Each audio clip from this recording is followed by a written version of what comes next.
Sick of.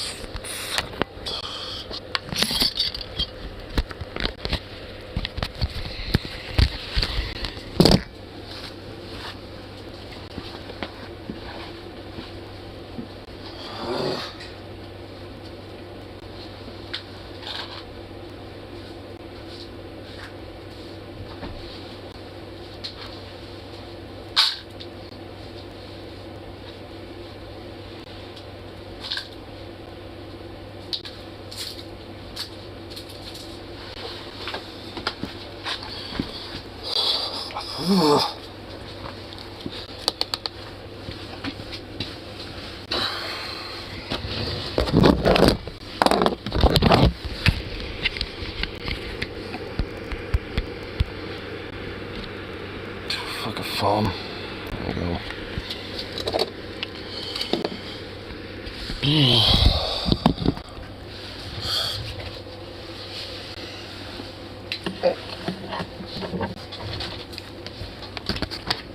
I'm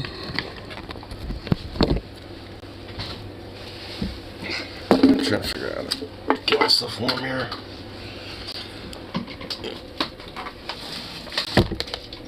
There we go. Yeah. I just have it angled.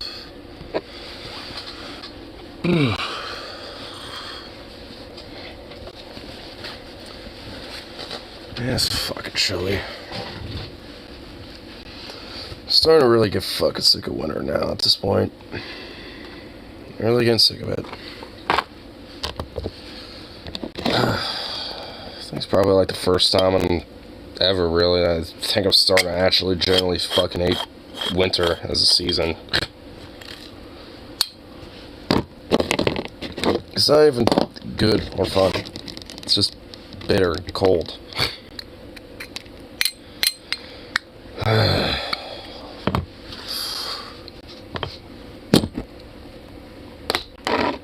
Plus it gets dark so damn fucking early, so it's like basically barely get fucking shit to do.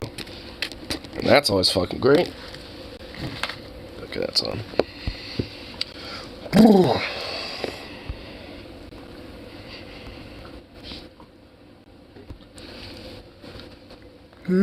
Fuck.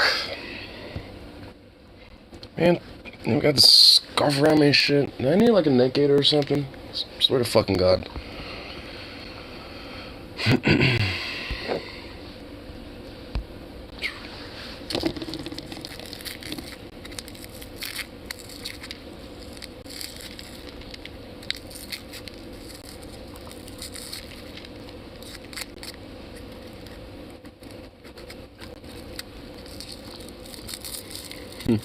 Good little dog. Good little dog. Big. Bug.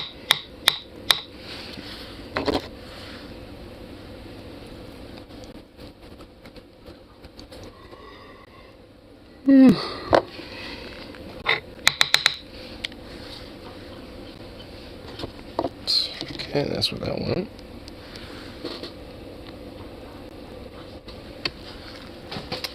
Weird. Okay. Oh, yeah.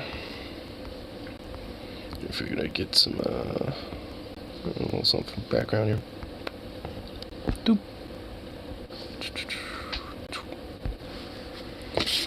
Oh, background music.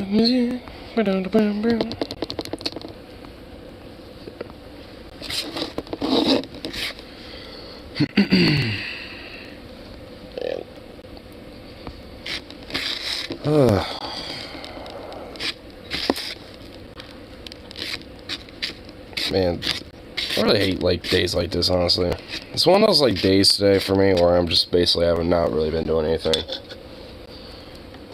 And essentially just been like lazing around being sleepy for the most part.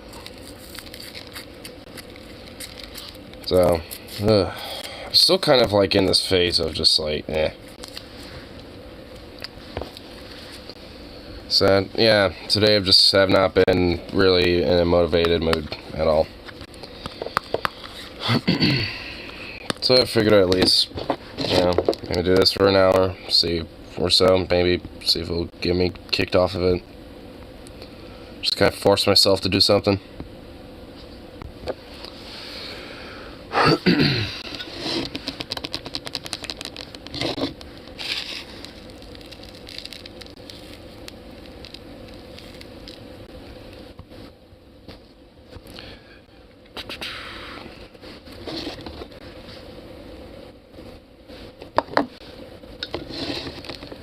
My dude, my bro.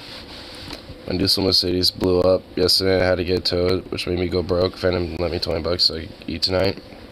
Yeah, he says something about that. I was kind of confused because I knew he was fucking, he just got paid today, but he's broke again, so.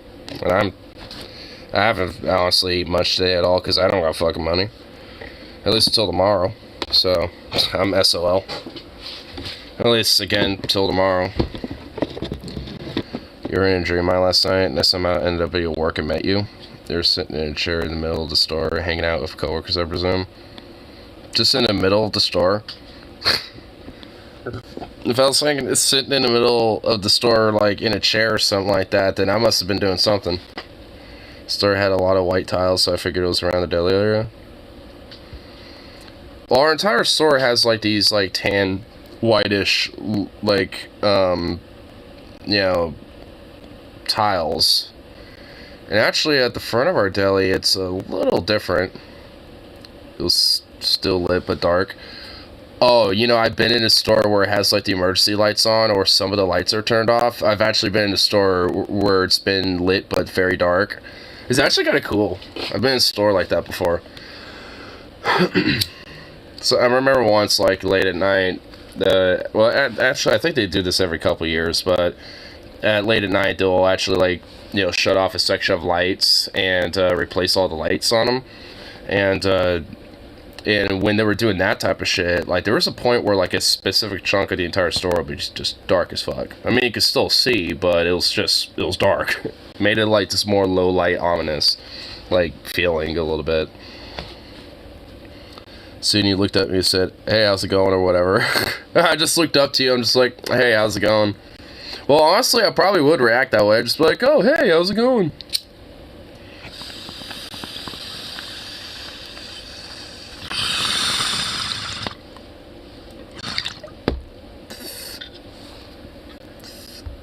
Funny enough, I could probably see myself doing that.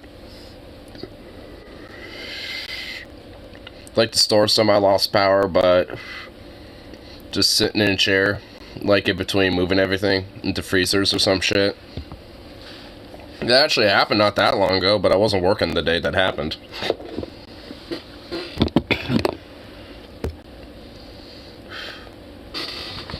So, lucky me on that one, at least. Because basically I would just have to be there to fucking to put everything away, and I did not want to do that.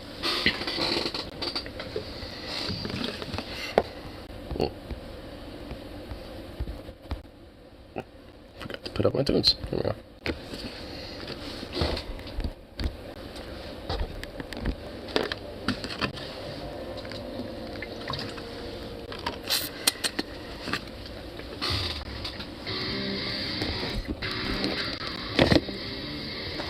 Do you have to upstock shelves where they wanted to have out of the scanner? Nope. Don't have to do any of that. Finish tonight? No. I mean, just to make clear, I predominantly, like, when I do drink, I do it mainly on my streaming time, or if I go hang out with my friends at the bar. Just to put that out there. But honestly, I'm trying to, you know, not do it as much.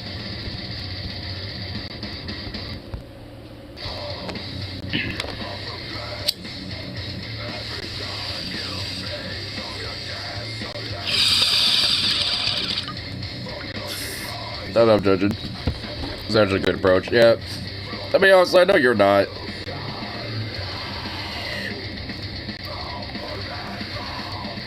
Draw from Kratom right now? I honestly didn't even think that would be something you could withdraw from.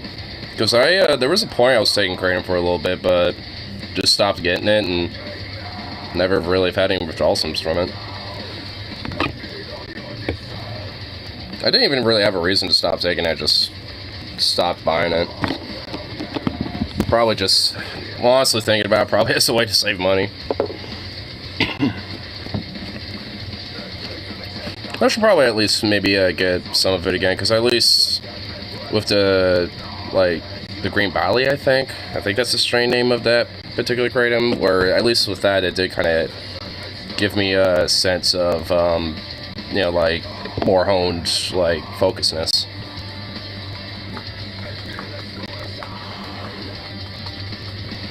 Love how weed doesn't have any withdrawal issues. Like, if stop for weeks and not care. I mean, yeah, weed predominantly doesn't have withdrawal issues, but people can definitely have an emotional dependence to it. But obviously, if people are pretty sound, you know, about it, then yeah, they're not gonna give a fuck if they take a tolerance break for like a month or some shit. But it usually makes me anxious or paranoid. Yeah. I mean, it could probably just be maybe sativas that could probably be doing that to you. And maybe, you know, indicas might keep you more mellow instead of paranoid. I know some people usually will, like, be able to smoke some types of weed and be fine, and then other types, and then they just get really paranoid and anxious with it. Sativa blends didn't do that. Yeah, sativa blends, yeah, hybrids. I know one of them that I have is a indica hybrid, and I think the other one's just straight up a hybrid. Not really many problems. Yeah. I don't know, I guess in a way for me, like, weed kind of helps me, like, not focus on many problems. Because for me, it's kind of the opposite. Where it kind of helps me, like, focus more on, like, one or two issues instead of, like, 1,001 different issues.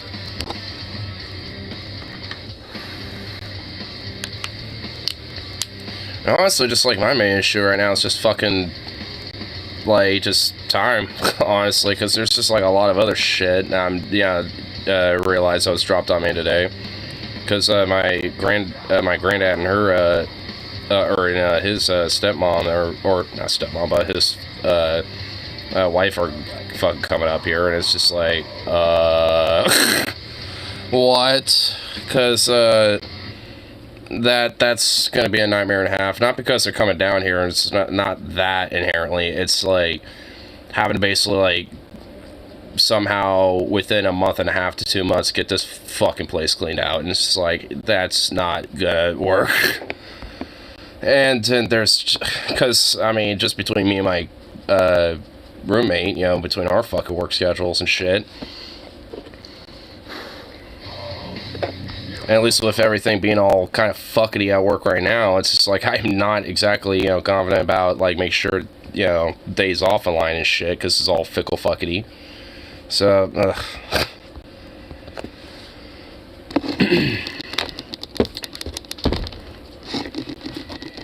honestly, a lot of it just feels like it's just this, you know, a lot of shit compounding right now. Because also, I'm trying to plan to go to fucking Alabama for a little bit, too, to help get fucking Venom out of there.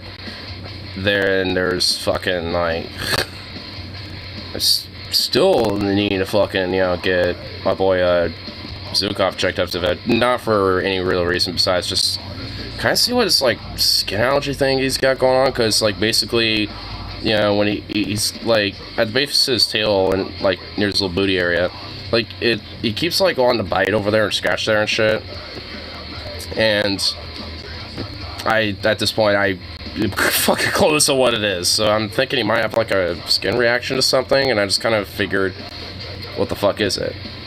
But it's just on, like, one particular area, so it just annoys the shit out of me with that.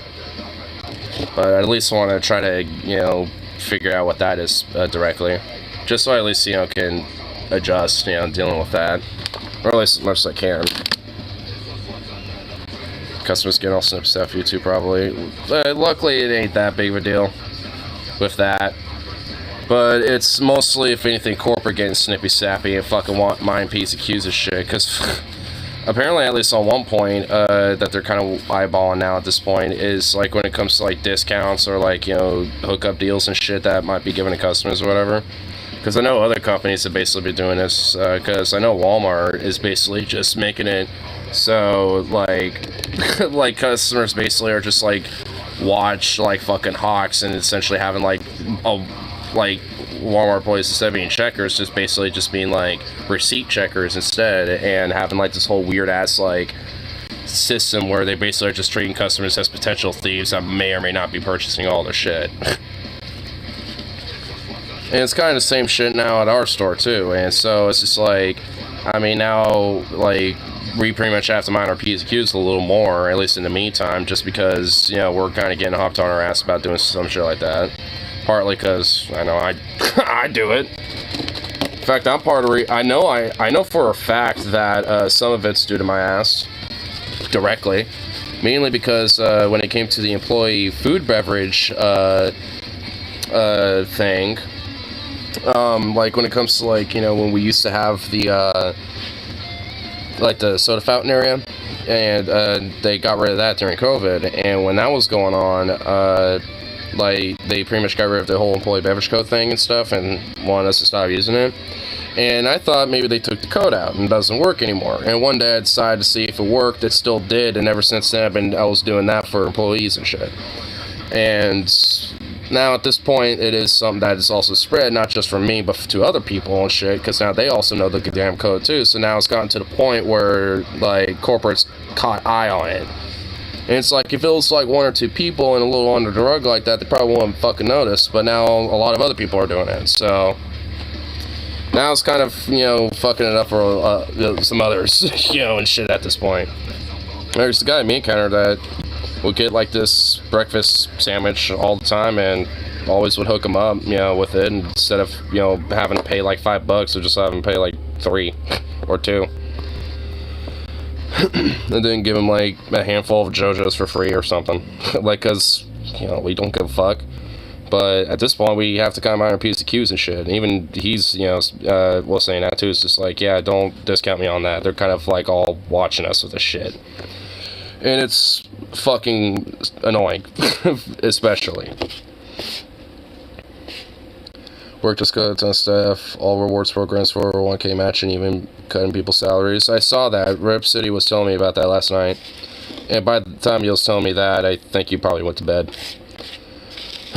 But yeah, I mean, same shit over there. I mean, yeah, like, and I was telling him, I was telling Rip City, it's like, I mean, I know for some reason IT industries and like the IT like jobs and a lot of tech jobs, I don't know what it is about like a lot of workers that feel like they're more holier than thou when it comes to like unionization, but that's the fucking reason why, you know what I mean? Because it's just like, you know, on one hand, it's like, yeah, like a lot of the benefits and the wages and all that type of shit, yeah, it's good, but you want that protected. You want that, make sure there's a fucking certainty that it's going to stay there, you know, and the company not fucking you over, like, you know, one day out of nowhere, you know, when shit like that happens, because at least at that point it can be challenged. Can't do that as just one person.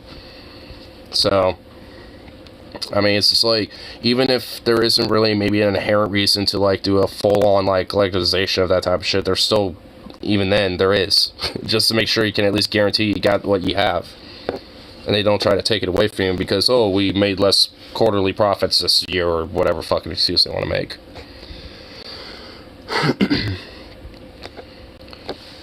Yeah, exactly. Yep. I mean, it's definitely a harder persuasion, unfortunately, because, like I said, I don't know what it is about, like, tech workers, or at least, like, in those, you know, like, kind of some of those higher-end, like, tech trade type of jobs and shit, but, you know, it's definitely a lot more tougher, you know, to sell that, you know, to people. Because I know I've told that about Ripsy, being like, is there really no way to potentially sell to him? And apparently, from my understanding, he's talked about it with him before, and yeah, none of them are like, nah, we're good, we don't need that. And I'm just sitting here like, really? I mean, especially after all this shit going on? Like, you're not seeing the writing on the wall for Betty? I mean, my friend Rips, obviously, he's in favor of it. Like, he was kind of low-key, maybe, you know, trying to plant a seed or two in there, you know, a little bit about it, and no one was interested. So how the fuck are you gonna, you know, get, like, you know, a unionization effort if, like, most people, if not, like, pretty much everybody there doesn't really care, outside of maybe you or 2 or 3 other people. I don't really save company money like they think it does. Of course it doesn't. because it cuts down on productivity and, you know, thus cuts down on the production of what they're trying to manufacture, and thus not making as much money. Because they're trying to expect like the same amount of production from a smaller crew. It's a publicly traded company, so I have to wonder if they can force the management to make cuts that they'd rather not make, but I feel forced to in order to maintain stock value. As in the shareholders, yeah. I'm pretty sure a lot of it's definitely to maintain stock value and stuff. Because at least the article that Ripsy sent me, I remember at least part of it was saying that like the CEO apparently was taking like a pay cut, and some of the higher ups stuff were too. And honestly, for me personally, I have a very strong suspicion that I don't believe that. It's like maybe officially they do, but I have a strong feeling that there's other things in place, like especially when it comes to stock values and stuff like that, and when it comes to other benefits and rewards and shit, when it comes to things like that, you know, it makes up for the loss. You know, I have a feeling that CEO might get a golden parachute, you know, this next quarterly if he gets a decent profit. And that 25% is going to, you know, conveniently be made up. So, but it needs to be more like 75%. Yeah, no, for real, it definitely does. Like, I'm sure there's some elements about the cut that are legitimate for sure, but, I mean, at the end of the day, it's, like, barely fucking anything to that guy. And like I said, you can just make it up in some other way, you know, golden parachutes or, you know, or like, you know, when it comes to like stock trades and shit like that. So, I mean, either way, you can make that back. And also it kind of sells the veneer of like, see, we're needing to make sacrifices too. It's not just the workers. As they see that on their luxury yacht, at the private jet that they got flown in to go on that yacht. Probably could have saved 100 jobs by that alone. Oh yeah, we definitely could have. But priority of maximizing jobs and thus people's well-being is unfortunately not the priority of a lot of these CEOs and capitalists.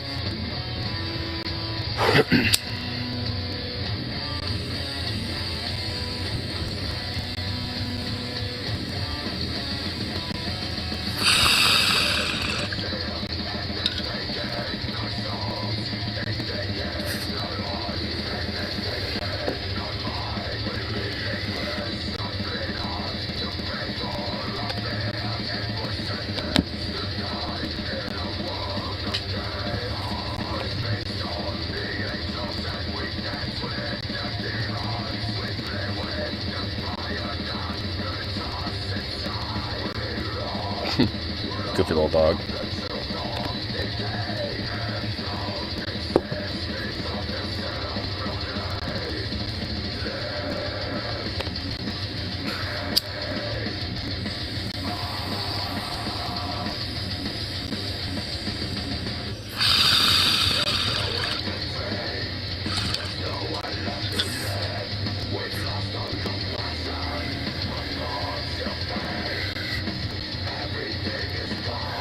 Ever since I cut back on her, I've been having crazy dreams again.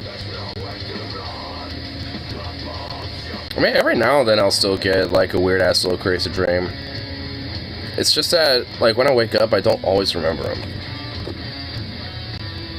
Like, I remember a recent dream where I was, like, from what I do remember, it was...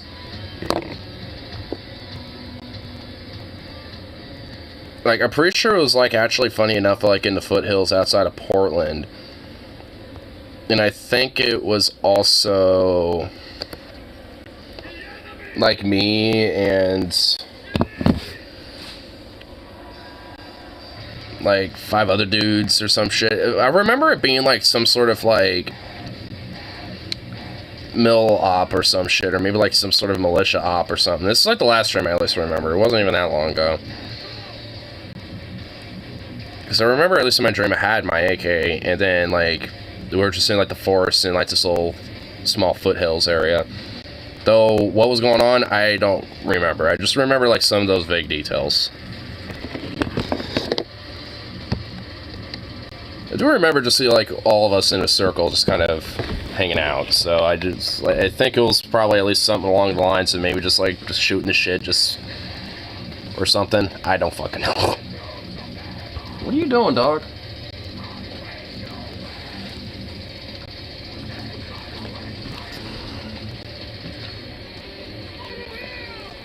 For most of the time I've smoked, it's been more or less daily occurrence, except for a few months I volunteered for a group that after stopping meth.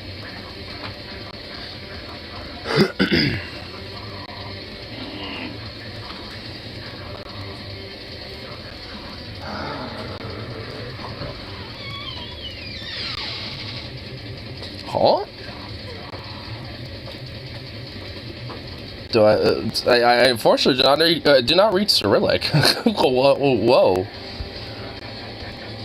Do I have a Ukrainian or a Russian in here? Who's this fella? Hello. I wish I could understand what Bortisum. No, it's Cataclysm actually.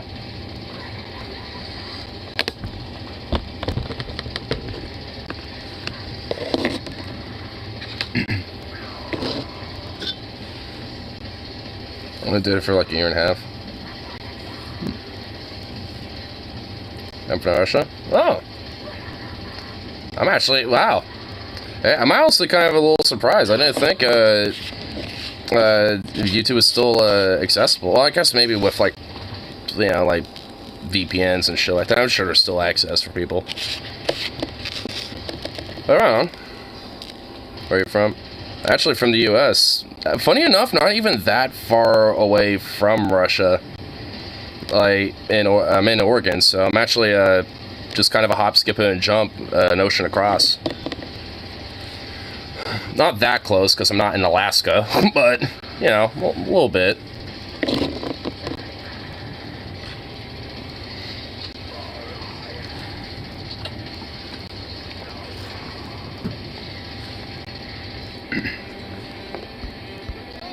By Russia, I'm just getting back away. I don't care about Kosovo. Wasn't sure if there was something, to be honest. I mean, yeah, I'm not too sure. Wait, Kosovo is Albania? Oh, yeah. And isn't Kosovo not even really that close to Albania? Isn't it like somewhere else? Isn't it more closer to like Serbia than Albania?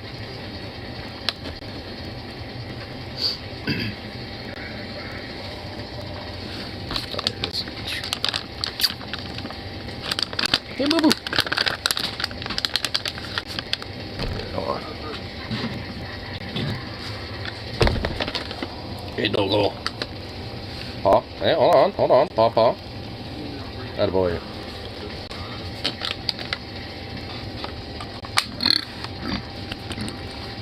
Burp. What music you playing? Cataclysm. I can actually pop on the screen real quick. Show the song. Just having it in the background. Saw those guys live years back and shit. I'm pretty sure I have the footage from that show actually that I went to years back on my channel. Actually, I'm pretty sure it's like one of the first few videos.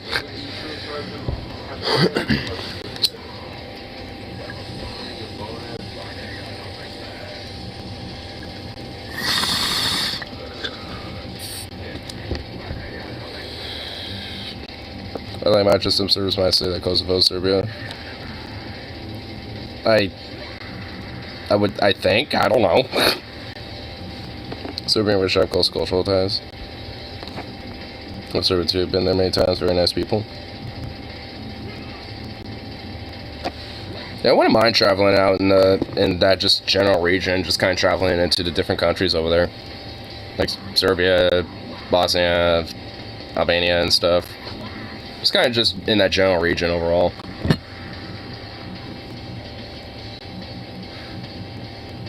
The sizable Serb contingent in Kosovo. Well, yeah, because isn't it just that general region like a pretty ethnically diverse area?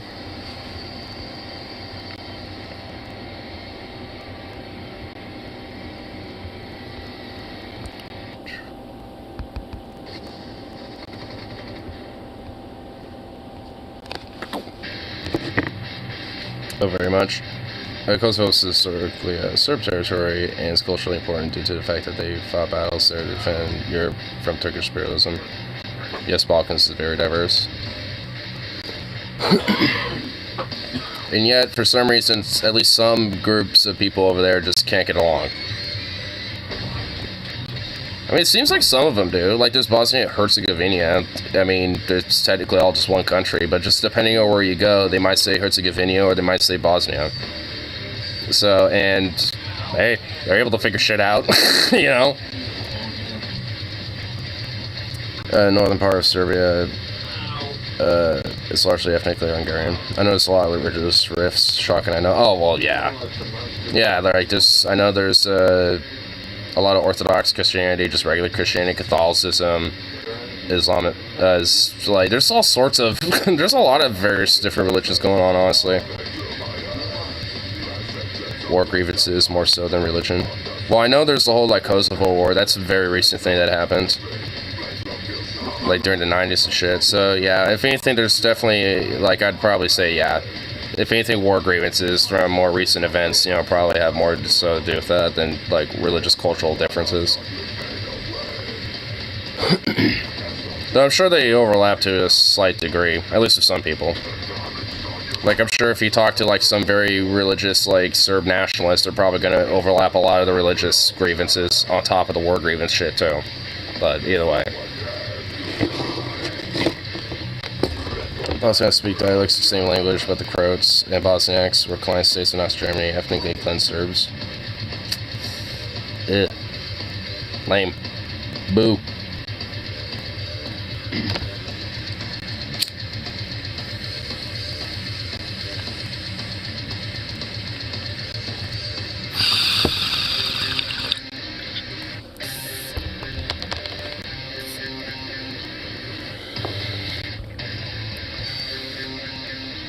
I don't know if our Russian friend is still in here, but honestly, if he is still, I'm kind of curious on it. I guess if he's able to, you know, then maybe, you know, say maybe what he thinks about the whole, like, war situation.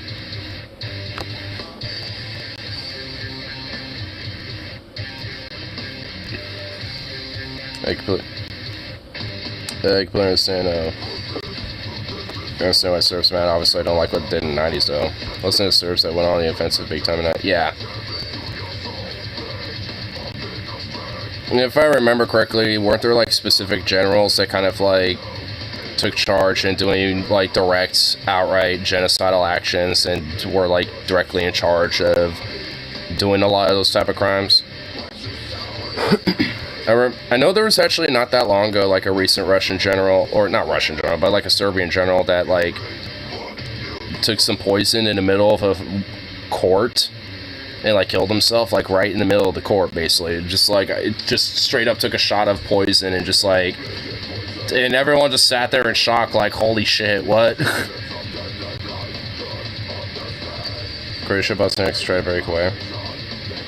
Serbia by that point was the last holdout of Yugoslavia, if you can call it that. It's just Serbia and Montenegro.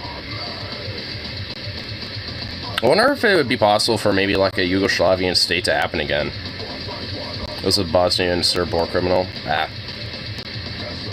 Sublime Project.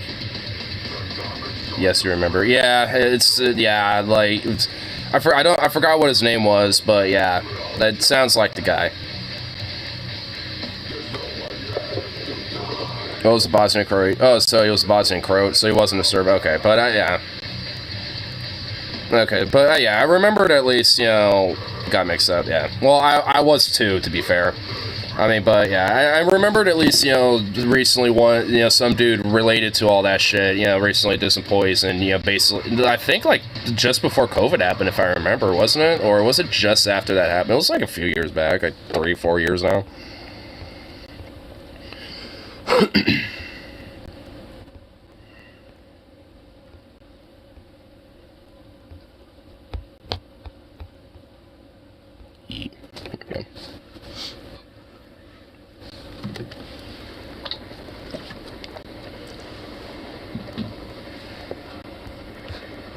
I suppose in his mind it was just like, yeah, a couple years before COVID. Okay. Man, it's been that long. Shit, man.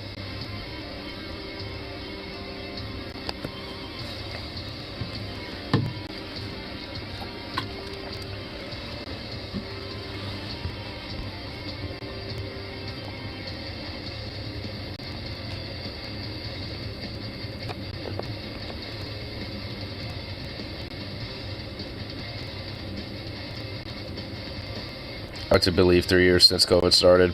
Yeah, pretty much like around 3 years on the dot, basically, dude. The true opium workman would have commenced this with a massive dose of black wine, tincture of opium. Well, that's just another form of poison, isn't it?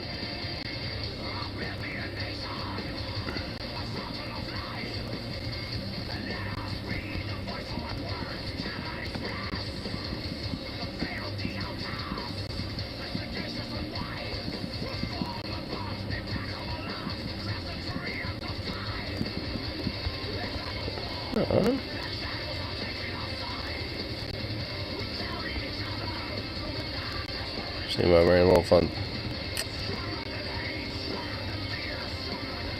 See what random little things are on too, potentially. Miss Albania, seeing the sun regularly. And really, it's... for me, I wouldn't necessarily miss the sun concurrently, but I'd fucking really love to, I don't know, either have snow or maybe not be so bitter, barren, cold, and dry. Though I'm assuming, I guess, it's like not cloudy in Albania. It tends to be pretty like open sky type of shit.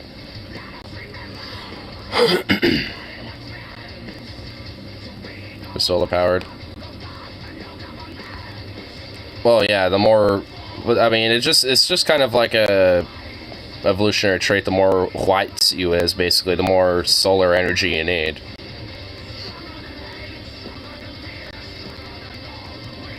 So, hence why, you know, especially me looking literally like a blanket of snow that would be on the ground. Maximizes the use of whatever light and sun can be absorbed.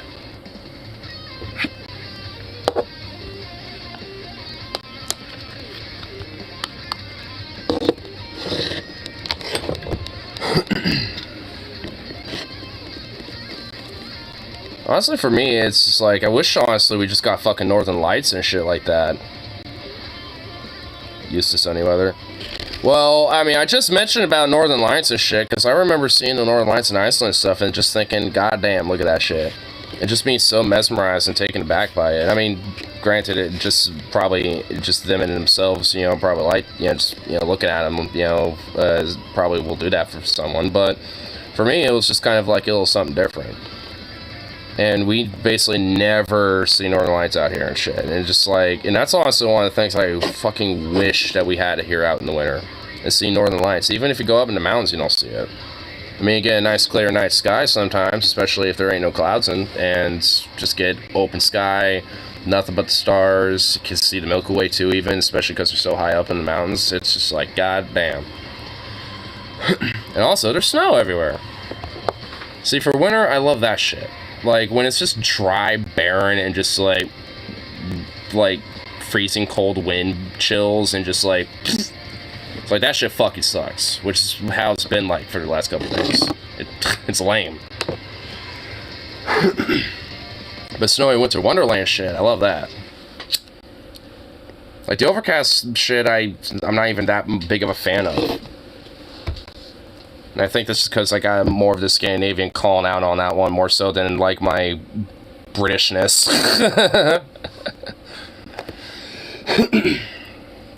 To be fair, I'm not, like, outright British as fuck, so it's kind of more of just a northern mutt. That's why I live in Oregon now. Yeah, I mean, that's why I like it out here. I mean, because, I mean, usually winters when they're down here, even if they are cold, it's not usually like bitter, dry-ass cold. It's usually just kind of like wet cold, which, I mean, that's kind of sucks, but at least for me, I, weirdly enough, kind of prefer. But at least when it comes to, like, you know, snowiness, stuff like that, I mean, the one thing I love about Oregon about it is just that I could just go to mountains for it. But I haven't really been out there in a while. So, and I've honestly been desperately wanting to go snowboarding out there again and be up in the mountains and shit. So it's like, there's definitely a level of, you know, like, of just wanting to, you know, be out, like, you know, in that type of just environment, really, more or less, than, you know, anything else. It's not really just because, you know, of just like the things I could do out there. It's just being there. Sure, it's sunny, but I met very cold weather. I found a nice cloudy blanket to keep the heat around. Yeah. And the overcast at least kind of helps keeping some of that heat in. Let's get a beautiful scenery, nice people, polite, but goddamn, the weather makes me want to Kurt Cobain. Well, at least, you know, like, see what I mean is, at least, you know, for me, that's kind of like a winter wonderland. It's all snowy, and, you know, it's like, especially at least when it's sunny, and, you know, it's like, it's nice and bright because all the light's being reflected from the snow, and it's just like, and it's not like any wind going on, so it's just kind of nice and still. So like the sun kind of has like this nice natural like warming feeling, even though it's below freezing out. So I mean, I don't know. I mean, it's just like there's obviously, you know, there's just like different, you know, variables as to why, and a lot of it just because go far back, you know, enough, and it's just because like, you know, it's just because, you know, at some point, you know, our ancestors were just vibing there and chilling there, and that's where they decided to settle. For you, at least, you know, for Abortion, it was Albania. For me, it was practically mostly Northern Europe, you know, for the most part, at least. Obviously, probably branched around a little bit, but, I mean, nonetheless. You know how it dips down in the teens every other year or so for like a week or two? Yeah, that's nothing, lol. Yeah, I'm sure it ain't. I'm sure the shit that we get around here is bitch made. My dad tells me about it all the time when he lived in Montana. 7. 7? Jesus. What's your deal? What?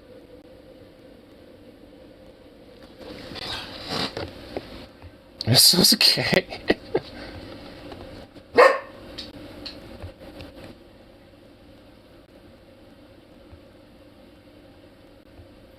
Really, dog? Minnesota as a state is actually kind of base, but the weather sucks. Even the summers suck. It gets super humid. Well, that would be because of like the Great Lakes, wouldn't it? Because they're kind of nearby. Is it? Hold on. You're surrounded by lakes, which all evaporate air, creating this nastiness. Well, okay, yeah. So I was right. Oh. He's a mono? I see what he was looking at. I think I see what he was barking about. I get it. Hold on. Jeez. Jeez, pup. What the hell? Look at you. You goof.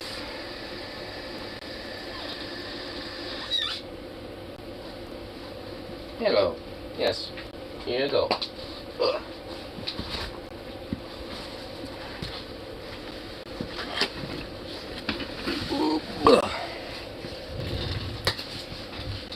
Does Minnesota have gators? Why would they have gators? I think gators only live in the south. You have to be careful in the lakes in the low country. Unless you're a Floridian, then they have to have signs on the sides of the lakes telling you not to molest them.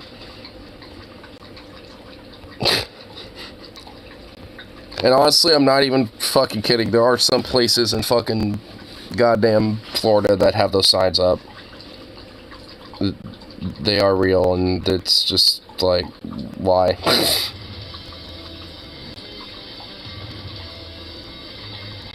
Some redneck might have introduced alligators in the Minnesota Lake Country. Those gators would die by the time it's winter.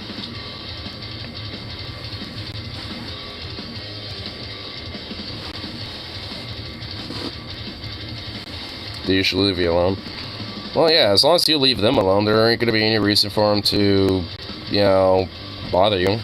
So, but to be fair, that just kind of goes for any animal for the most part. As long as you just leave it alone, it's going to leave you alone.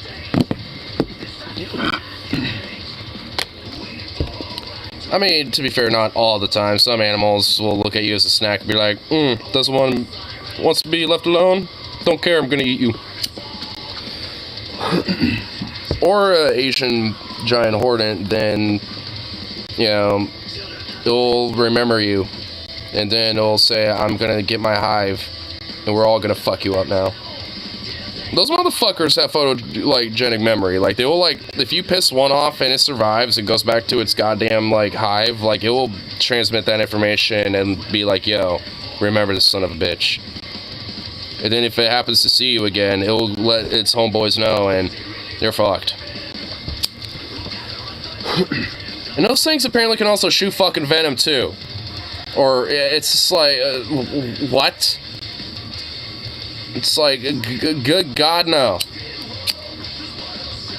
It's like, we need to, like, start, like, breeding huntsman spiders and just, like, prepping them for war.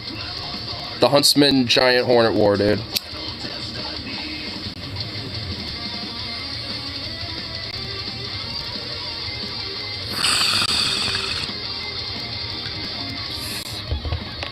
Because huntsman spiders are you, bro? The Asian giant hornet's not. They're piece of shit. Like, they eat fucking, like, bees and shit. Like, that's their primary source of food. Is bees.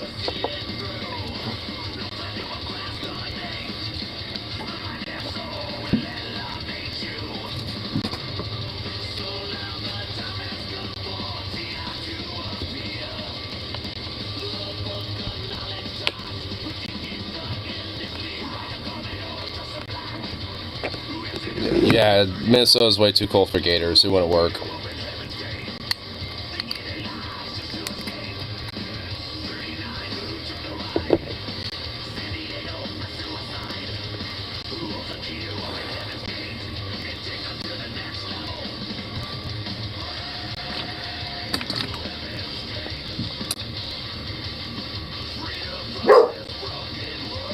That would, yeah, well, that would just be, like, mostly the Midwest, but yes, I think that would also be Wisconsin.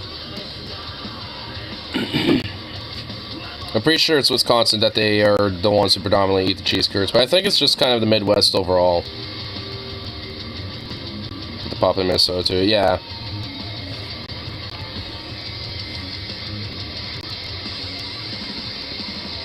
Like, are those just, like, fried cheese balls or something? Like, what are those?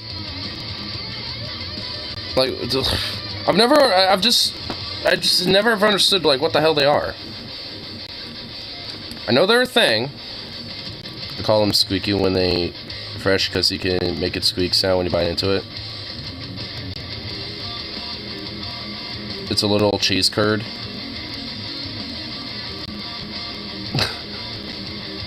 This has the second largest state fair right behind Texas, and they serve tons of them every year. Oh my god, wow. They're actually really tasty. Huh. Deep fried cheese curds, yes please. Well, it's... Huh.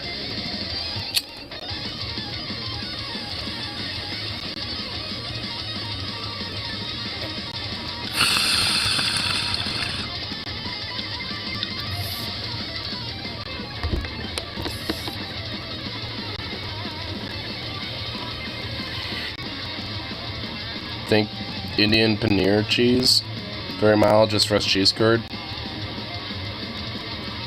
Well, it's kind of hard for me to think Indian paneer cheese because I've never had that, let alone have heard of that. But mild, I mean, I do kind of like mild cheeses. I mean, those are the ones I tend to be at least somewhat alright with.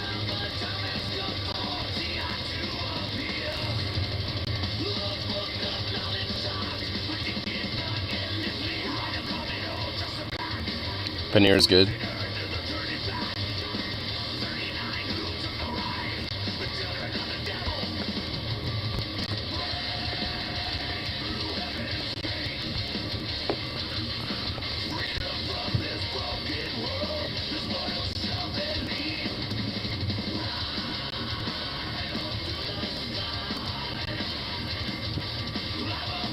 They're just sitting over there by the goddamn door. Little punk. Oh, he sent me a link. What is this? What's the good this, baby?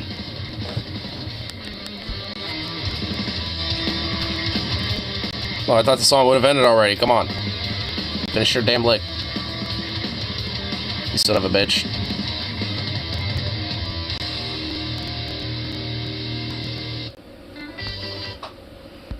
Oh my god.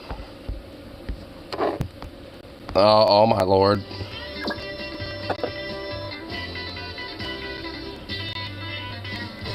Food with a story is what it's all about, right? And some of the best recipes and foods at the fair have really amazing stories. Here's one of them. My name is Dave Cavallaro. I own... Hold on, why did he look like he was in a prison? My name is Dave.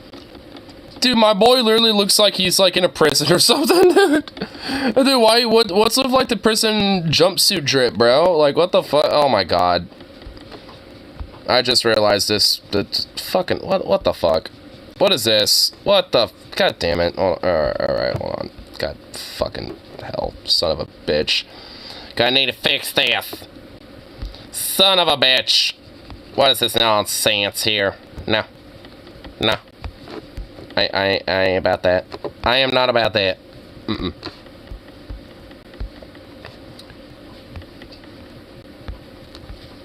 Alright.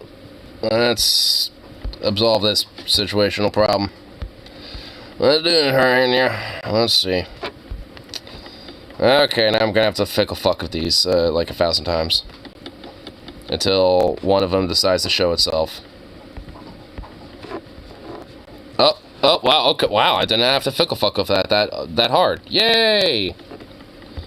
Wow, that didn't take a lot of fickle fucking in. Jumpsuit drip. Okay, yeah, now you can see what I meant by the jumpsuit drip. Dude, look at I mean, look at him. Why is he looking like he's in a damn jumpsuit? I own the Mountain Craft Cheese Curds in the food building at the Minnesota State Fair. They look like tater tots. We've been here at the State Fair selling our cheese curds since 2001. Cheese curds. And I've been in the business for a little over 30 years. It's an amazing state fair. We here who are doing cheese curds, I am one of 4 vendors, and we fry up approximately 65,000 pounds of cheese during the 12-day run of the Minnesota State Fair. Approximately 175,000 orders. Too physical, hey, yeah, if it does it, man. Yeah. Probably between 5,000 and 6,000 pounds per day we've driven in, fresh every evening from Ellsworth Creamery. I think one of the reasons mouth is watering. Cheese curds are better than most because of the fact that we use fresh oil, clean our fryers every night. The cheese is fresh, it's pulled from the creamery hours before it's brought to the fair. I think that constitutes a quality product, and I think that's why one of the reasons for its success. Huh. Actually, if they pay prisoners for Cincinnati to fry up cheese curds and serve them. Well, not because of the prisoners, but because of the fact that they're basically being paid slave labor, I would not, like, go to that vendor then.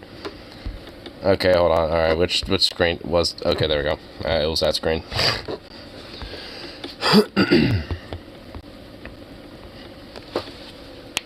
In fact, I'd just be like, hey, who's the...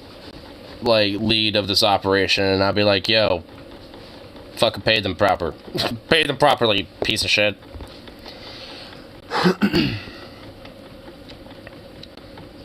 And fry up curds to stay in a concrete box to watch people get fucked. Well, sure, but still, I'd be like, hey, pay them more proper though. Hey, I gotta, still gotta like,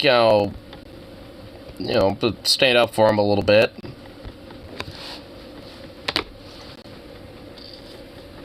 Just offer my formal complaint, and they will not do anything about it, because that's just unfortunately how the hogs are.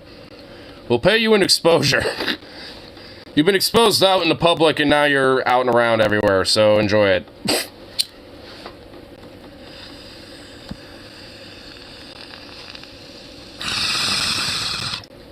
I guess I will say this, though. If some local county prison was doing some shit like that, I would hope that they're at least having it, like, tied into, like, some sort of, like, culinary trade program or some shit, so they can get, like, a food handler's permit and get, like, a job at a bar or restaurant or something.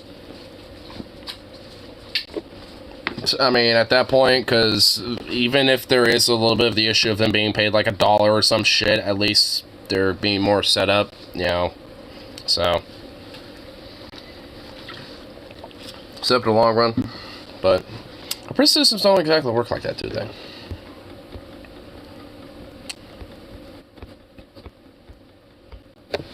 Actually.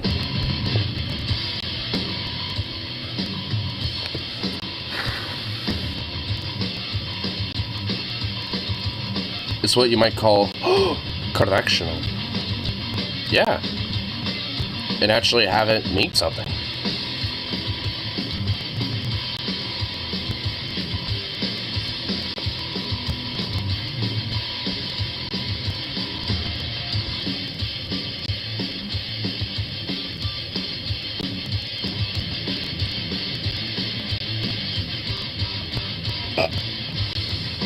George Santos interview gets extremely awkward. Oh boy.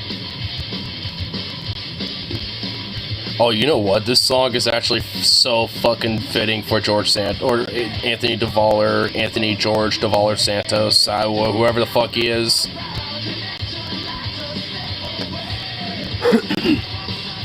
Because I guess you could say he's someone who doesn't practice what he preaches. And maybe he should practice what he preach.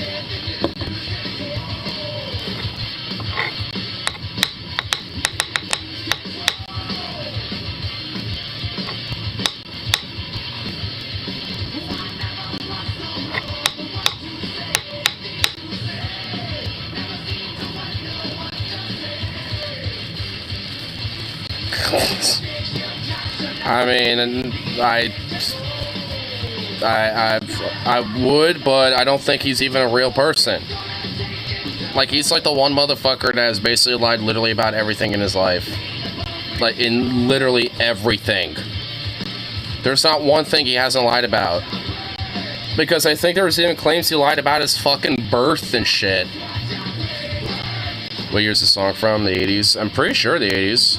Yeah, 1989. And it is. Yeah, Testament's been around for a long time. Oh, hold on. There it is. But yeah, here it is. But yeah, 89. And it's that OG style, like, you know, 80s, early 90s, like, metal music video. Very grainy. Poofy ass hair.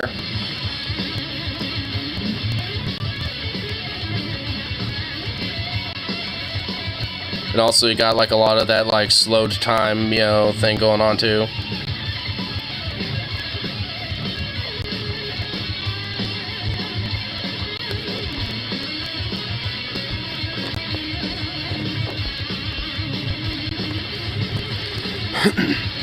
It's definitely some classic thrash.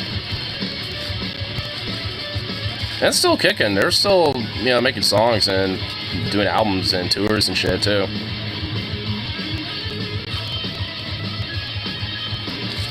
Still want to see them live at one point. Rains are moving in. Won't be below freezing after tomorrow morning for foreseeable future. A low for 42 Friday night. Thank fuck. Because, goddamn, son, I was really getting annoyed with this bitter, barren coldness. And not even bringing in snow or anything. Like, pretty much like the rest of the fuck country's getting that, but no, we don't. Fuck the geography around here. It's basically because of geography. We got, like, valleys, foothills, little mountains and shit. You know, it's like, god damn it. We never really get nice things. Because of that, everything's all bipolar as hell. Boom.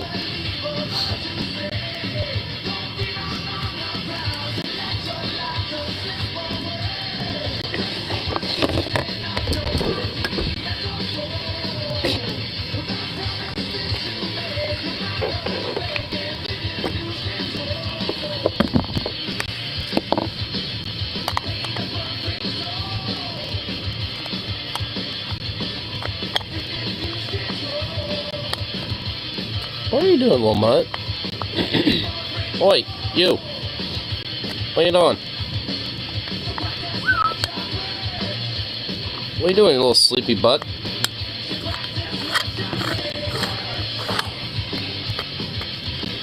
What a goofy little dork.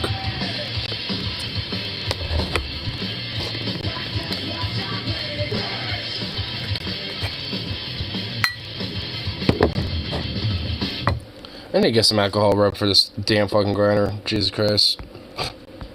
Yep.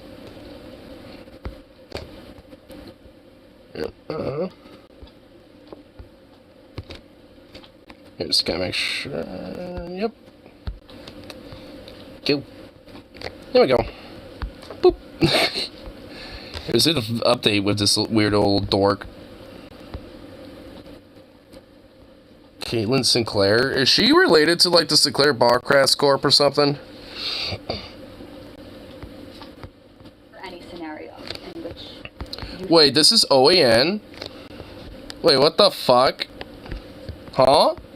It's okay to lie. No, I don't think... Wait, what? Is there any scenario in which you feel it is okay to lie? No, I don't think lying is excusable, ever. Period. Right? That there's no circumstance, especially if you're legislating for the American people right now.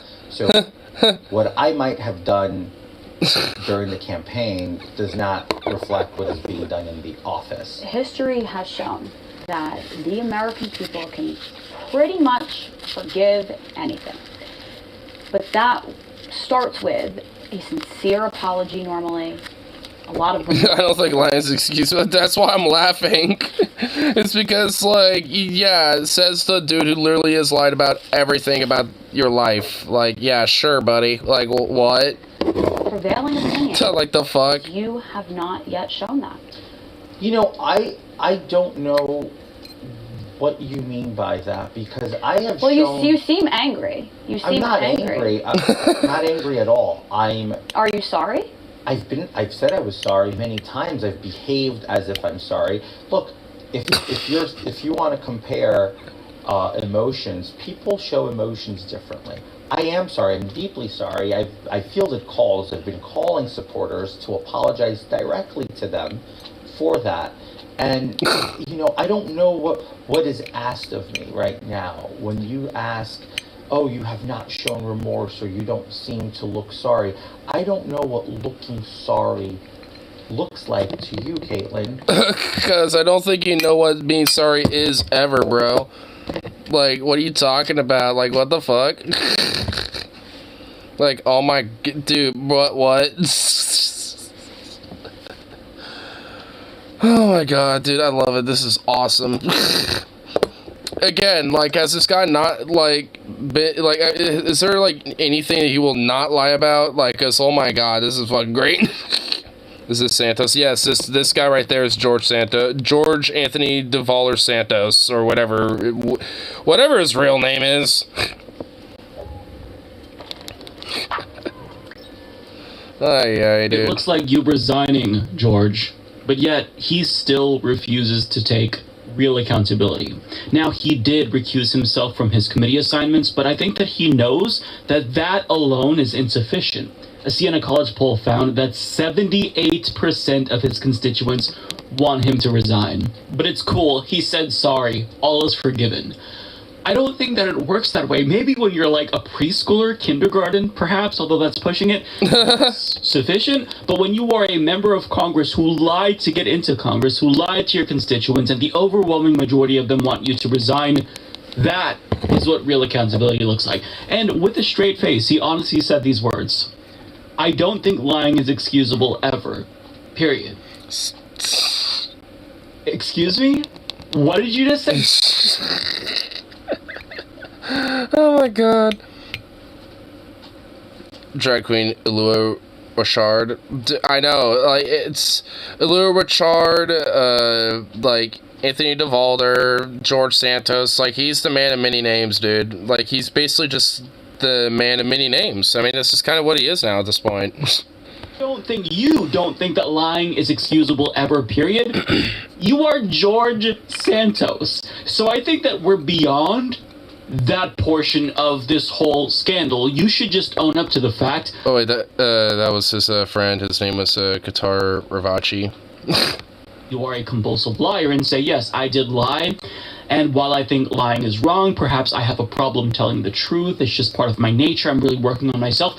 But all of this comes off as so disingenuous, and unsurprisingly so, because it's George Santos. Again, perhaps the biggest liar in the United States. Now, the part that really stood out to me was when the OAN host said, "You seem angry," and he said, "I'm not angry at all." Like, it was so awkward, so cringe-inducing that I felt like I wanted to jump out of my own skin. But more from this interview. I just thought it was hilarious. Believe it or not, it gets better. What would you say, George, that you would have done differently? I wouldn't have left at about the education. Is that it? Wait, what? Oh my god, just look at her, too. Say, George, that you would have done differently. And just look at her. Honestly, you know what? She's a grifty, fucking weird right-wing, like, news host, but even she could smell his bullshit, bro. She's not making, you just don't make a face like that unless you're just smelling some bullshit. You're just like, you kind of smell like bullshit. I don't like your smell. About the education. Is that... And I love that. It's like, yeah, I just want to lie about the education thing and stuff. That's about it. It's like, so you pretty much would lie about literally everything else still. Okay, got it. Cool. Is there anything else you can think of? This would be a hilarious thing if it was for holds one of the most powerful positions in the country. Yeah, I mean, that's just kind of sad. Like, the same thing for, like, you know, Marjorie Taylor Greene, Boebert, and all these other weird freaks. Like, it would be a lot more hilarious if they were not in the actual power. And I think that kind of shows the banality of, like, fascism sometimes. It's because these motherfuckers, you know, are just so goddamn absurd. I mean, in a way, yeah, you can't help but laugh at it. But, it, you know, at the same time, they're still very fucking dangerous. And despite that, do need to be taken seriously because of how insane a lot of their shit really is. You regret lying about? What do you even say about him? He doesn't understand the problem. You're still doing it, George. You're still lying, but now you're lying about lying. So there's just... He can't help himself. Again, he's a compulsive liar, and it's like word vomit. He has to be deceitful. He has to be disingenuous. Now, in this next clip, he's going to, believe it or not, seriously try to portray himself as the victim, which to me is just hilarious, but nonetheless, let's hear him out. People should be judged on their actions and not by trial by fire through the media, which is what I've experienced for the last Oh my god. Like, what? Yeah, and you know why you're getting the whole trial by fire there, Anthony George DeValdo Santos McFuckface, two-faced son of a bitch? Like, it's because that you literally lie about everything. Your entire life is a lie. Everything you've said is a lie. Like, nothing about, like, there's not a single honest, fibrous being. Like, there's not, like, a single particle of honesty in your body, sir. That's why. I mean, it's like, what do you think? I mean, your actions are literally nothing but endless lies. So, like, that's, what? weeks. As you noted in your opening, you said that politicians have broken the fabric of trust with the American people. But and you're a literal walking example of that. You're literally our walking example of this, dude. Trust has been broken through betrayal in elections when they campaign on certain issues, and when they go into their offices, they behave and act and vote and deliver completely opposite of what they promised during the electoral process. Oh my god. So that's more so what I believe you're referencing to, and to what the American people has learned to feel deception on. Well, the business of politics is littered at the highest level. Which is what you do! Deceit, mistruth, corruption, of course, and this is kind of the time that you're now entering politics. So with that climate in mind, I guess where do you want to start in your story, your upbringing maybe?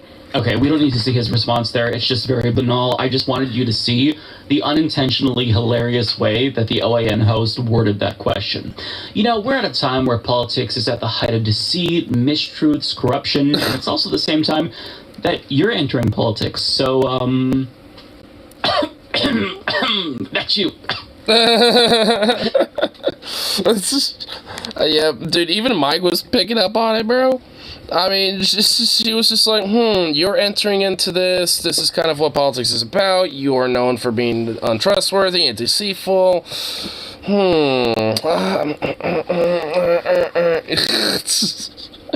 My God, dude.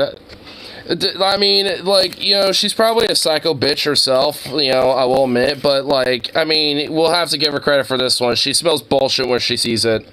Like, I don't know if she intended for that to be funny, but the way that she had that serious look on her face as she low-key dissed him was genuinely hilarious. So good job to that OAN journalist. I never thought that I would say this, but when you're, like, comparing a piece of shit to a mountain of shit, you can see the differences. You can smell that there is a difference between these two things. Now, he basically makes it seem as if he's the victim because people should be judged for their actions. Now, you might question, well, isn't that what the media is doing? They're judging you for your actions.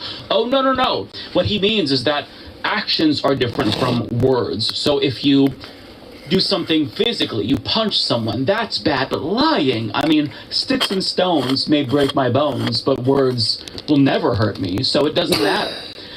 Brother, I need you to understand that to lie is to take an action. You are an adult. You are not a child. So to lie is no different than taking an action. So by calling out your lies and holding you accountable, you are being judged by the media for your actions. I mean, he's trying to differentiate between actions and lies, physical actions, non-physical actions, tomato, tomato. I mean, he's such a weasel.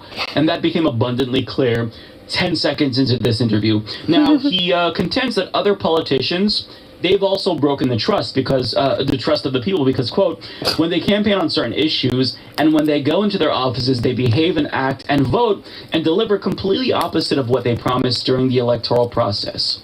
So maybe he lied about himself, but other politicians, they lie about priorities. Specifically the priorities and promises that they make to their constituents. So which one is really worse in your opinion? Both. Both are bad. But we're not just talking about, you know... I mean, yeah, it would definitely be all the above. I mean, I just love how, like, this guy basically... I mean, honestly, I just kind of am in awe with this dude because he's, like, the biggest embodiment of somebody that just literally is a consistent, non-stop, like, liar, and basically just the embodiment of what people stereotypically think as, you know, as politicians, just lying, weaselly, two-faced fucking snakes. You know, so, and he's just, like, the biggest amalgamation and embodiment of that, like, ever. Honestly, for a while, I thought Trump was like that, but goddamn, he takes the end. He really takes, you know, the goose on that one. It's probably in the same way church state should have a wall separation of social business politics. Like, well, yeah, absolutely. But unfortunately, in this country, corporations are people, money speech, so I guess that's a little different around here. Politician pledging to support a particular policy so they can lock down some constituent group. Because yes, politicians lie all the time, hence why people don't trust politicians. But what you did is so much worse than that. And he's trying to portray himself as some principled warrior for the policy positions that he ran on. He made these promises to his constituents, and even though he lied to them, well, he's going to go to Congress and he's going to do what he set out to do, except you don't really have an agenda. I looked at his policy platform, and it's like literally 7 or 8 paragraphs. You ready for it? Inflation bad. Crime bad. Taxes bad. Energy independence good. We should do things to better prepare for the pandemic, but nothing specific. That's it. That's the extent. Barely any of those are fucking paragraph long. Like, this is not even a paragraph long. With the energy thing. Oh, wait, no, never. Okay, this one's, like, basically, like, basically barely 2 paragraphs. But, like, the rest of these are, like, barely a fucking paragraph. We should do things to better prepare for the pandemic, but nothing specific. That's it. That's the extent. Like, oh my god. Man, I've, like, seen better worded, like, vagary, know-nothing, like, empty words than that. Like, and I've seen it from some really, like, corporate-y piece of shit, too. I mean, cause goddamn. There's, like, barely anything to this. You ready for it? Inflation bad. Like, that's at least a paragraph, I guess. Crime bad. This, I guess, at least two. It will, for some reason, split one into, like, a baby one and then a smaller one. I don't know why. Taxes bad. And then this one's just basically a paragraph. Energy independence good. We should. It's like, it's basically just like, you know, a high school essay's worth of, like, maybe barely even that. Like a middle school's essay's worth like a 1 to 2, like barely a 2-page paper's like worth of essay shit, basically. Like, and that's pushing it, honestly. Like, I mean, honestly, it's probably basically just a page worth. The pandemic. Like, this is barely anything. But nothing specific. That's it. That's the extent of the policies that he ran on. But he's trying to. Then I'm a corpo racist. That's right. I'm a racist against corporations. They come here and take all the good jobs. I mean, if, you know what? Funny enough, though, at least then it's actually partially kind of true a little bit, because they take all the good jobs and make them fucking shit. So yeah. And then add a bunch of menial, like, it's like, you know, brain draining fucking jobs and shit to replace a lot of those good ones that got turned to shit and everything. So.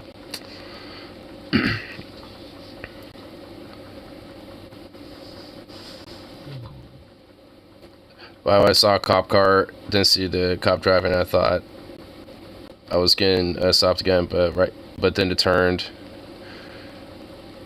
and I thought, that's right. Does that make me racist? What, like to the cop? But using that word? But towards the cop? Did you think it if it A or hard R?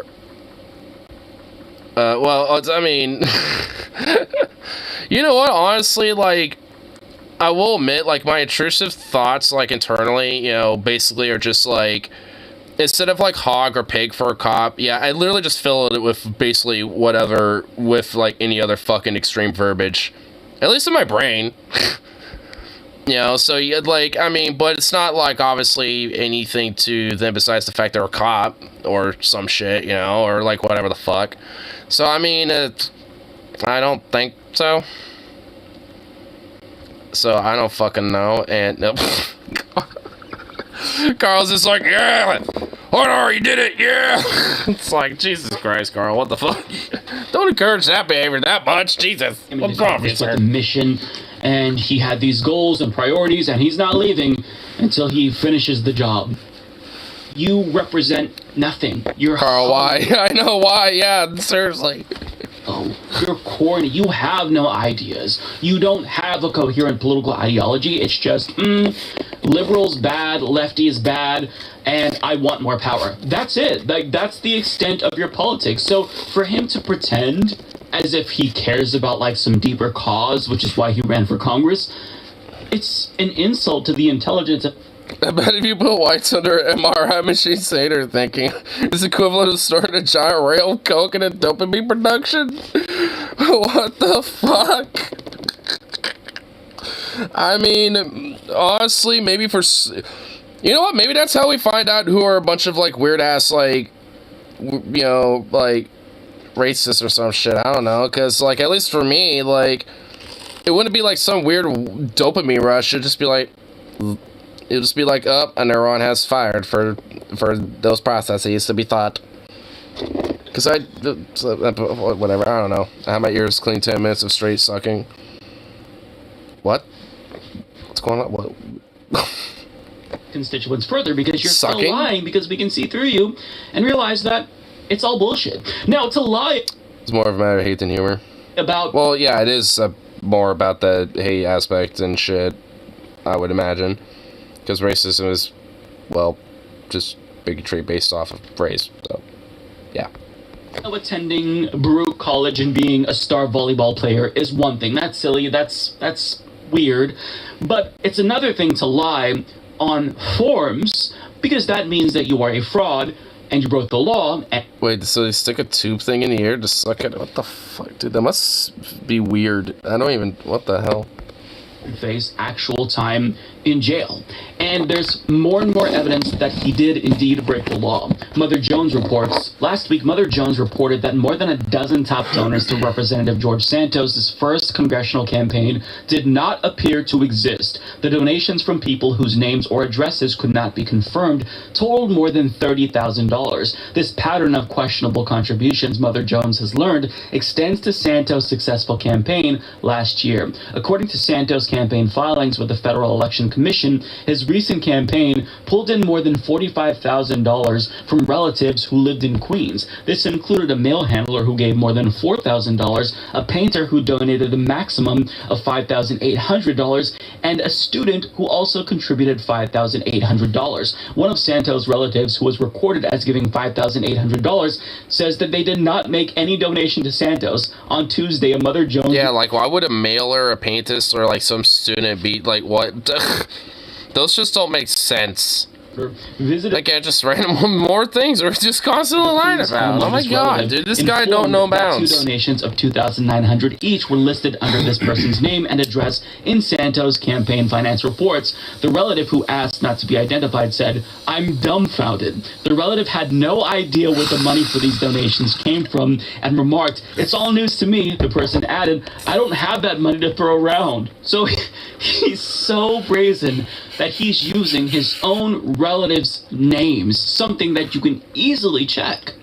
And when they were asked about it, they're just like, what? Since when? Well, like, I barely got that in my savings. I can't just throw that around everywhere. Like, what the hell? I didn't do that. And even like, oh my god. It's just, this story is so weird, and I honestly can't wait to watch the movie for it. But oh my god, you know there's going to be like a semi-drama comedy movie based off of this. Oh my, I don't know. who should like who should play Anthony George DeValder Santos? Like who should play the enigma of the politician that he is? That is a different level of lie, because that is something that can get you into a world of trouble. It is illegal to lie on campaign finance forms. You cannot submit a contribution under a false name, but the Justice Department has asked the Federal Election Commission to pause enforcement of any laws that he may have broke while they conduct... Basically, I'm just going to call them both, because...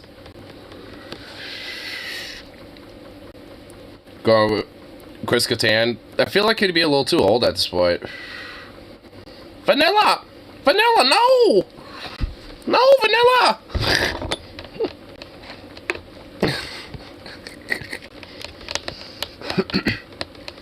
No, Vanilla! No! Oh my god. Yeah, I feel like it'd be a little too old at this point, because, I don't know, I mean... George Santos kind of got a little bit of that young face a little bit. I don't know, let's go back. Let's go back to that interview. I mean, look at him.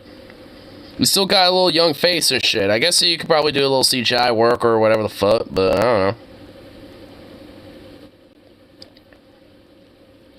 We could probably get someone maybe to, like, Chris Kattan's liking. They are shocked by him. It's just, this story is so weird, and I honestly can't wait to watch the movie for it. But...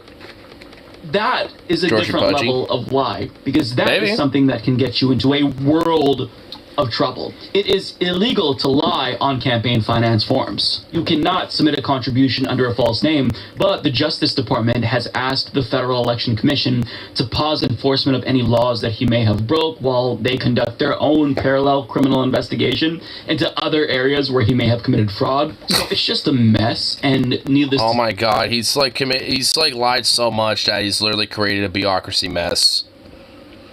Just investigating him. Wow. He is in serious trouble, and even now, when we know everything there is to know about him, he's still dishonest, because fundamentally, that's who he is. He is a liar, he is a deceitful person to his core, and I would argue that perhaps it's even innate at this point. Like, he might not be able to help himself. He might literally have to... Yeah, like I was saying from earlier, I don't think there's, like, a shred of, like, any atomic particle of honesty that is in him. I don't think there's, like, a single particle of honesty, like, at all. So, like, there's not one fiber, there's not one cell, you know, it's just, there's nothing. because it's like a compulsion or something. I don't know, but either way, he's a complete clown. And if he genuinely wanted to be accountable, he would resign. But he's not going to do that because, again, he cares about one thing and one thing only, his personal power. So here we are. Oh. Gotta love it with these absurd bloody wankers. Young Christoph Waltz Kaufstand. It's an Austrian film where he looked hot.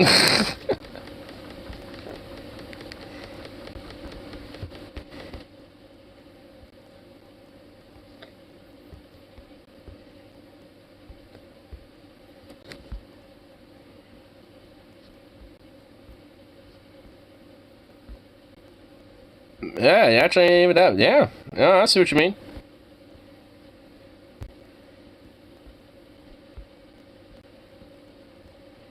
Whoa, like there's an older version. Like, dude, the old Chris Waltz actually, in a weird way, kind of looks like Carlin. Like Carlin in his older days, a little bit, at least. Not totally, but I kind of. That's kind of weird. I see a little Carlin in him, just a little bit. I think it's the beard. I think the beard kind of makes it. Make him look like that a little.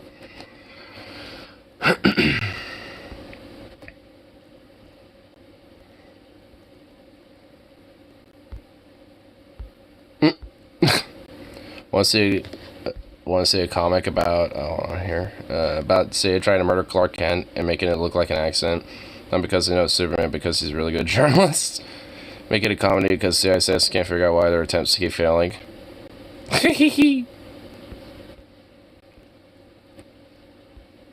Can't remember if it's an actual comic or a tone post, but I remember reading about Clark having to eat a bowl because it bounced off him at Lance in a sandwich where he's on lunch date because someone tried to censor him for investigative journalism. Huh.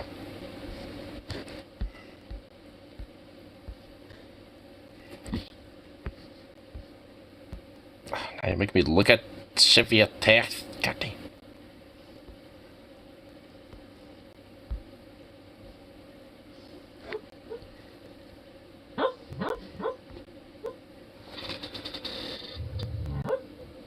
Aww.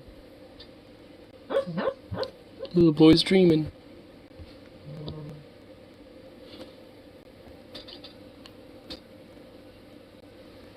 Look at him. I did!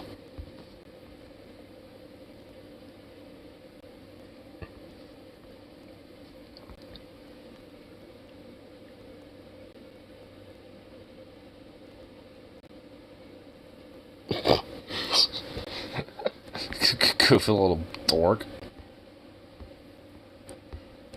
What a silly little dog.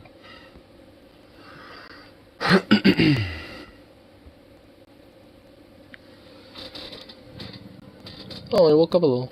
He got more tightened up in the little ball. Got a more tighter ball. Oh. Oh, this little bubble. Oh, this is honestly kind of cute. Again.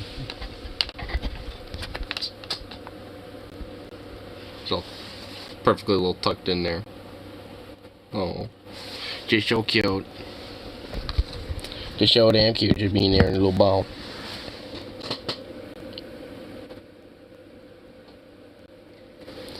Just a little sleepy day.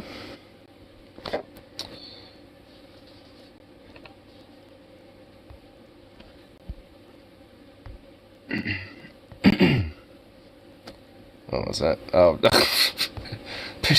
link's the same thing from what he sent me.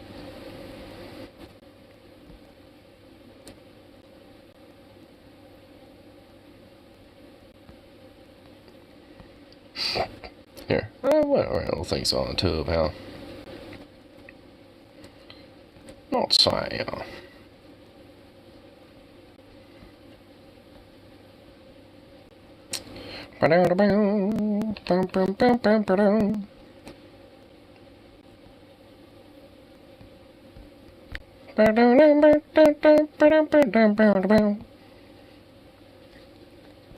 What was this? Can you see me? How's this different from blocking media fonts? Social media can be fun if you want it to be tailored if you don't. Wait, what?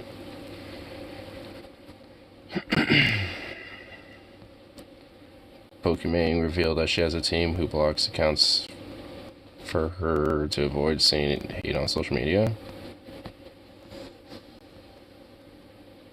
Okay.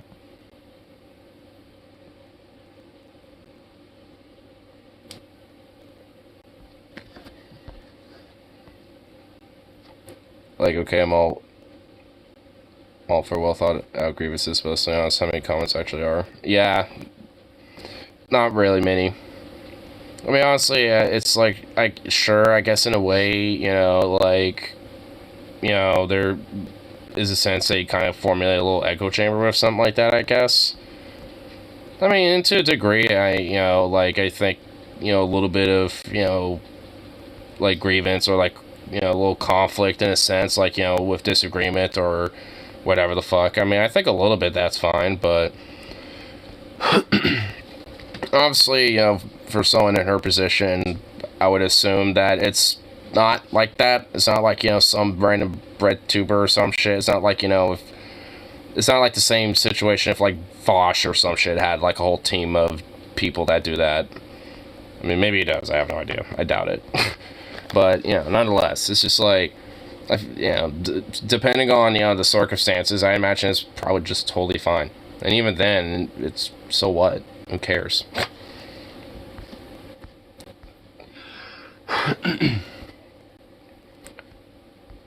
mean, for me, you know, I wouldn't do that. I just do it myself if I really thought someone just, you know, really, you know, was annoying me. We don't have to hear out every 550 fist slamming their head on the keyboard. Yeah, exactly. That's why I see if is fine. Like, you know, it's like, who cares if someone, you know, has something set up for that? If anything, it probably, you know, keeps, you know, like, if anything, it probably helps keeps, like, their mental health, you know, fairly in check and shit, because they don't have to read, like, 5,000 different random trolls being like, show booba, or whatever the fuck. So, you know, if anything, it's probably, you know, just, like, a part of the sake of her own mental health in that case. So.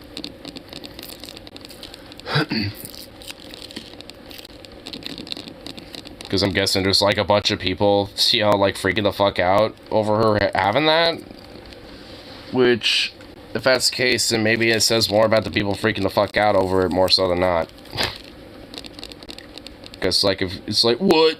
She has a ability where, you know, just random people, just, like, block people in her favor, what? It's like, well, yeah, probably because of weird dipshits like you, duh.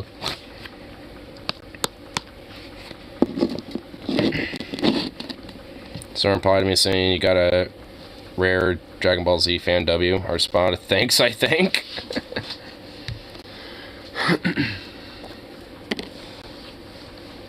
Yeah, I don't know much about the DBZ, so can't do it anymore. Yeah, well, that's, you know, honestly, even if I got unbanned on there, I want to go back. Literally the most I ever, you know, like, look at Twitter now is basically when Rose sends me links. That's like pretty much literally the only time Twitter ever pops up. Got banned on Jan 6, don't know why.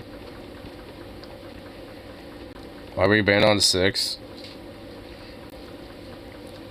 I would not, I have no idea. I mean, was it the 6th of 2020? Or was it another 6? Not that I didn't really think it matters that much. Hear that? They thought that was a boy. A bot. Well, I mean, if you're well, like, I mean, if it was just because of like following Trump or some shit, then that wouldn't really necessarily make sense because a lot of people did. That obviously didn't agree with him.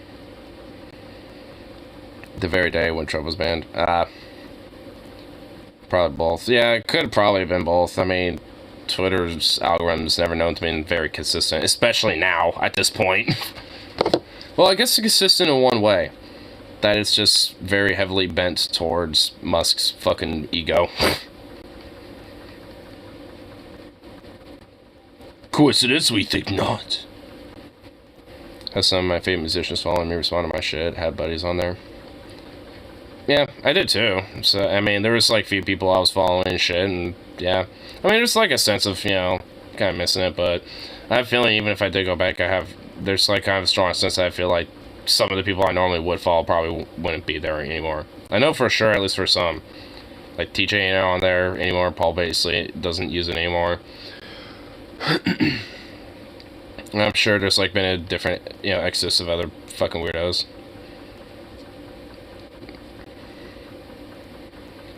Queens of the Stone Age, you guys following you?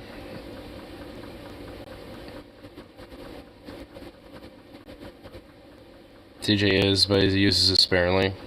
Oh, so TJ is technically back on Twitter? I mean, all things considered, I can understand why he uses it sparingly at this point. I wouldn't be surprised if Chelsea basically just takes it over. And just does things for him instead. It's just like, hey, there's a thing on here. What do you want? What do you want me to say to it? And just sat, and he'll be like, yeah, just say this or something. And then just like have her like proofread it and check it and be like, all right, I made it so it's at least palatable for Twitter. It's like, all right.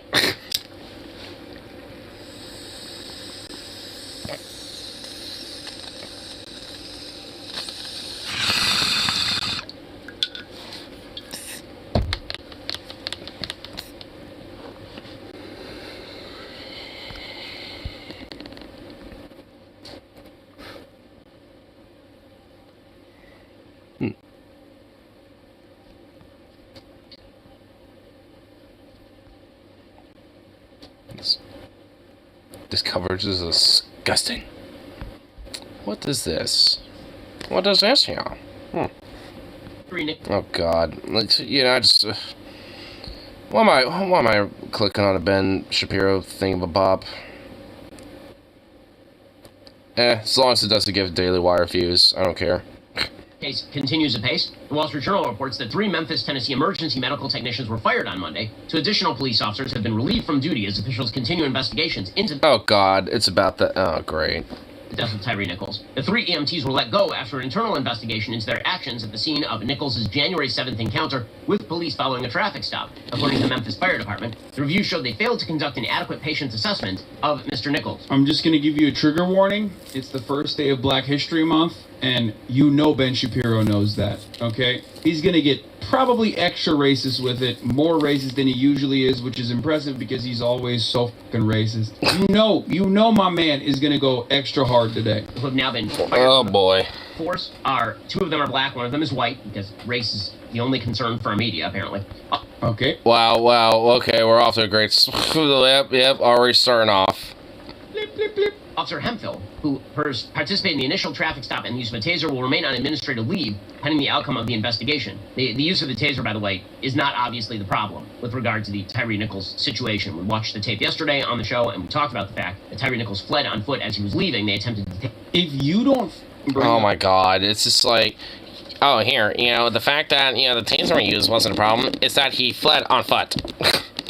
It's like, no, I'm pretty sure it's the fact that he was basically just like... like the fact that these cops literally brutalized the fuck out of him, at least, especially from what his family said, worse than Emmett Till. Fuck off, Mr. Plays the juice card every chance you get. I mean, for real, dude. Dude, that's why I exceptionally hate this motherfucker, because, this, like, little worm bag Nazi fuck, will always use that shit as an excuse to be like, oh, no, don't be anti-Semitic now. It's like, just like, fuck you, you piece of shit. It's like... criticizing your little wormy-ass little fucking weasel little worm brain is, like, not fucking doing anything, when it comes to, addressing the Shabiba, or addressing, like, the Israeli, issues, or, like, dues, or whatever the fuck. It's directly targeting you, Benny. It's like,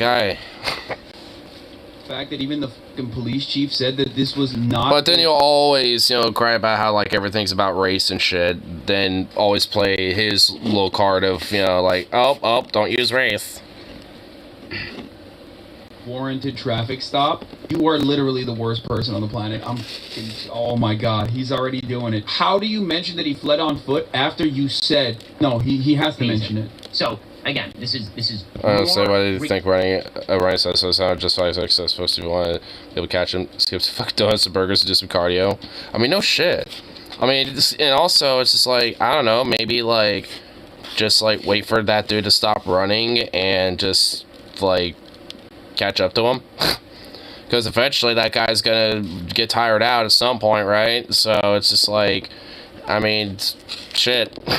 I mean, fuck, you could literally just like have a car just like sit there and wait, you know, next to his vehicle when he comes back and just be like, hey, we're still trying to get to you, dude, you know, and like something, like shit. There's literally like 1,050 different ways that, you know, they could have done this.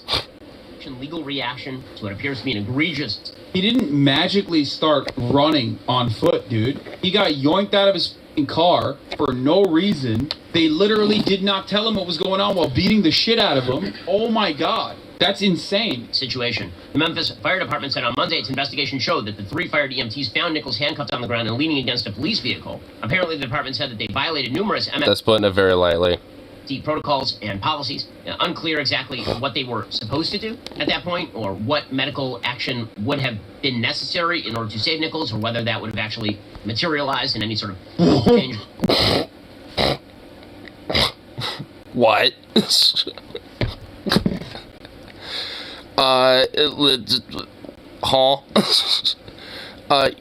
Like, I think it's part of the job description of like someone who might be an EMT. It's like, hey, you know, we're calling up to a job because someone's injured and like, you know, kind of fucked up. It's kind of their job to assess the thing. It's like they're not, you know, meant to just be like, oh, I wonder what I do about this. It's like that's like, yeah, they were inherently a part of the whole problem by literally just standing around not doing anything while he was like basically being like sliding off and on and off of a fucking police car and shit because they kept trying to prop him up after they like utterly like brutalized him. It's like, come on. What?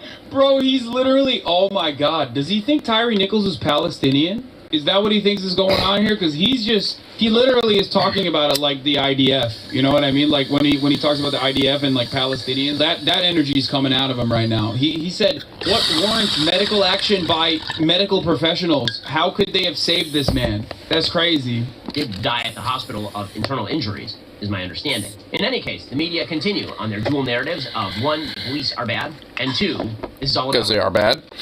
Race. So Sarah including like every fucking bootlicker that sucks their little swiggly little boorish fucking pigcock. So, yeah. The View is just a repository of all the lowest IQ humans on the planet, apparently. So Sarah Haynes... lowest IQ people on the planet. I wonder what that's implying. Talk about racism because the race of the officers does not matter. All the officers in this particular case, of course, were black. It is only the race of the victim that matters. Oh, God. I wonder if it gets hard sometimes to be a conservative where you, like, routinely have to avoid looking at all of the facts of a situation where, like, everyone is basically saying the same thing in unison, which is that, like, and they're correctly saying this, by the way, which is that the police as an institution is acting out in a white supremacist way. Therefore, it doesn't matter if a cop is black or not. Historically and in contemporary society, they have always been brutal. They're cops. Oh, shit. This is not about the individual. This is about a systemic problem. This is about what the police are designed to do. Which is... Exactly. I mean, we talked about it, like, initially, I think last Friday, or about it. When, you know, because it's... doesn't matter that, you know, like these 5 officers were black or like if, you know, the victim was even black himself and shit. It's a whole enforcement of the whole like supremacist institution that, you know, is consistently being propped up by police all over this fucking country, especially in like major city areas and especially in deep south areas and shit too. Since if you're going to claim white supremacy, typically white people are supposed to be involved in a claim of white supremacy, but apparently no. Only the victim matters. You can still claim white supremacy so long as the victim is black. It does not matter who killed him. So presumably every gangland violence shooting in Chicago is the result. What the? Wait. What? How did he get to that? First of all, yes, every gang shooting in Chicago is unironically a product of a white supremacist system. Yes, that is true. You have to understand that violence... I mean, that part is actually not wrong because of, like, redlining and due to, like, historical segregation and shit like that, and due to just, like, enforcement of poverty that's, you know, been put into, like, a lot of these communities after the fact and shit. which kind of still continues enabling a lot of the redlining and shit. It's like saying stir fry is no longer Asian because white people can make it. Not how it works. Exactly. So to do with race, obviously, and everything has to do with abuse of power. Yeah. And the abuse of power in this case especially is the enforcement of white supremacist institution when it comes to policing and shit. And there's been plenty of times where cops, have killed, like different white people and shit too. But yeah, it's disproportionately a lot of black folks and shit. And sometimes those same type of cops could also be black too, or Latino, or anything else in fucking between. Caused by material conditions. This has been something that is studied and been talked about since ancient fucking Greece. Okay? Holy shit! But Ben still in 2023 is like, that's not true. That doesn't happen. It's actually because every individual is bad. They're just boo-boo people. They're bad. Of white supremacy. This is one of these broad arguments that is beautiful for the left because it involves no actual outcome. It's beautiful for the left. Yes, beautiful, I say. You have to achieve a policy solution. You just blame white supremacy out there in the ether for all the bad problems on the ground. And then all of your policy prescriptions magically amount to radical leftist diversity, equity, and inclusion nonsense. Here is Sarah Haynes saying something very silly. So silly. Dude, you're a villain, dude. Conservative. Look at this person being very silly. Propaganda. Talking about facts basically and reality. like being like a villain in a child textbook. Oh, you know what I mean? Like, imagine advocating for sharing and watching him is less fun than chewing on aluminum foil. I mean, hey, at least we're not giving Ben Shabibo his view.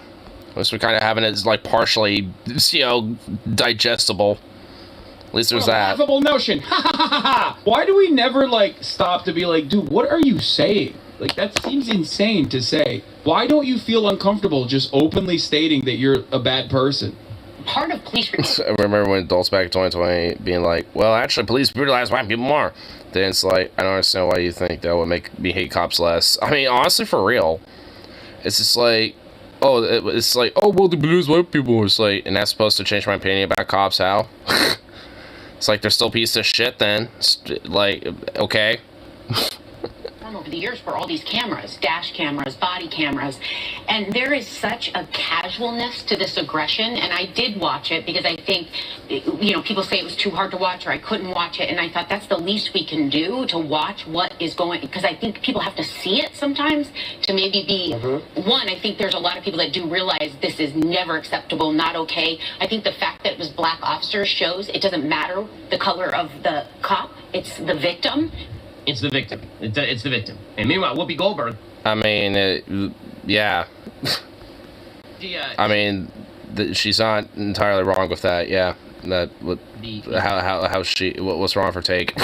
I will tie it back. When white people are brutally murdered by the police force, that is also a byproduct of white supremacy. Oftentimes we talk about how white supremacy kills white people as well. Okay, I'll tell you how. Because police are capital enforcers for capital, and because one of the biggest byproducts of that enforcement of the divisive politics that you need to engage in is the white supremacist justification for why you need incredible amounts of policing to begin with, that causes cops to be trained as an occupying force. And even when you're in a poor white neighborhood, because of all the justifications that you've gotten from prior white supremacist constructs of like, police have to be enforcers, police have to kill people, police are always in the right when they kill people, that you end up also behaving that way against poor white people especially. Genius, sort of sage. I mean, my friend Harley tends to be kind of a victim of that type of shit, because he used to be harassed by cops all the fucking time.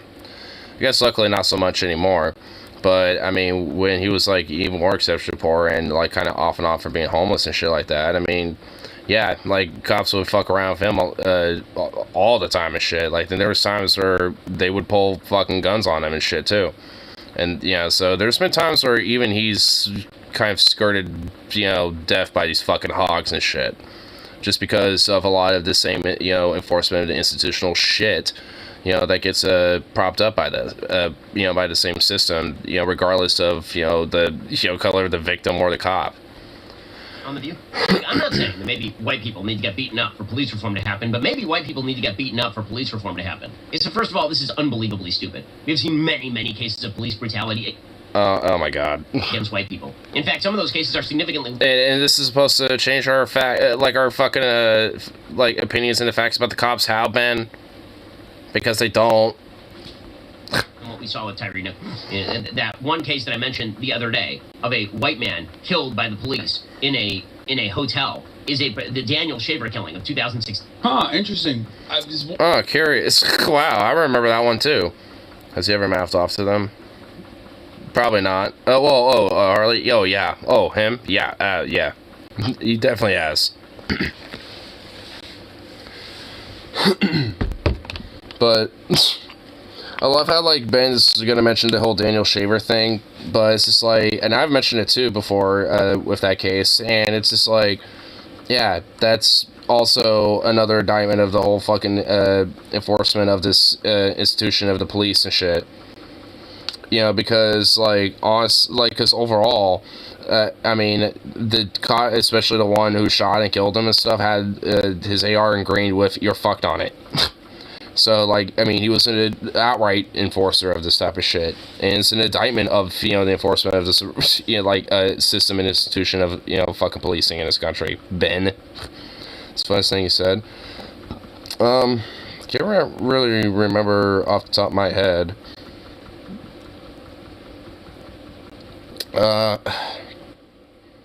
Honestly, I can't really think of something right off the top of my head, honestly. Now you're trying to make me think about it, and honestly, yeah, I can't really think of... He would have to be here, you know, to tell you, honestly, because, I mean, he would know, for sure. He probably has, like, all sorts of funny, random little quips he's, you know, throwing at cops.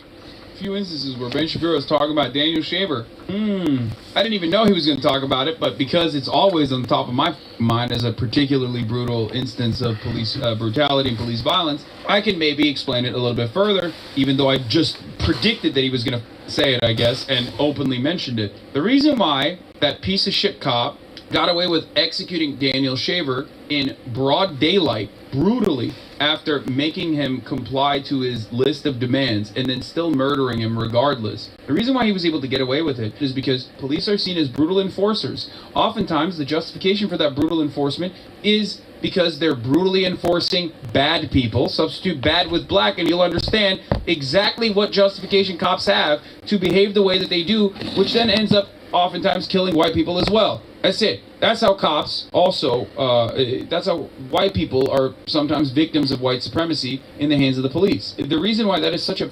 Because mainly, I mean, it's not necessarily just an enforcement of white supremacy, it's an enforcement of capital.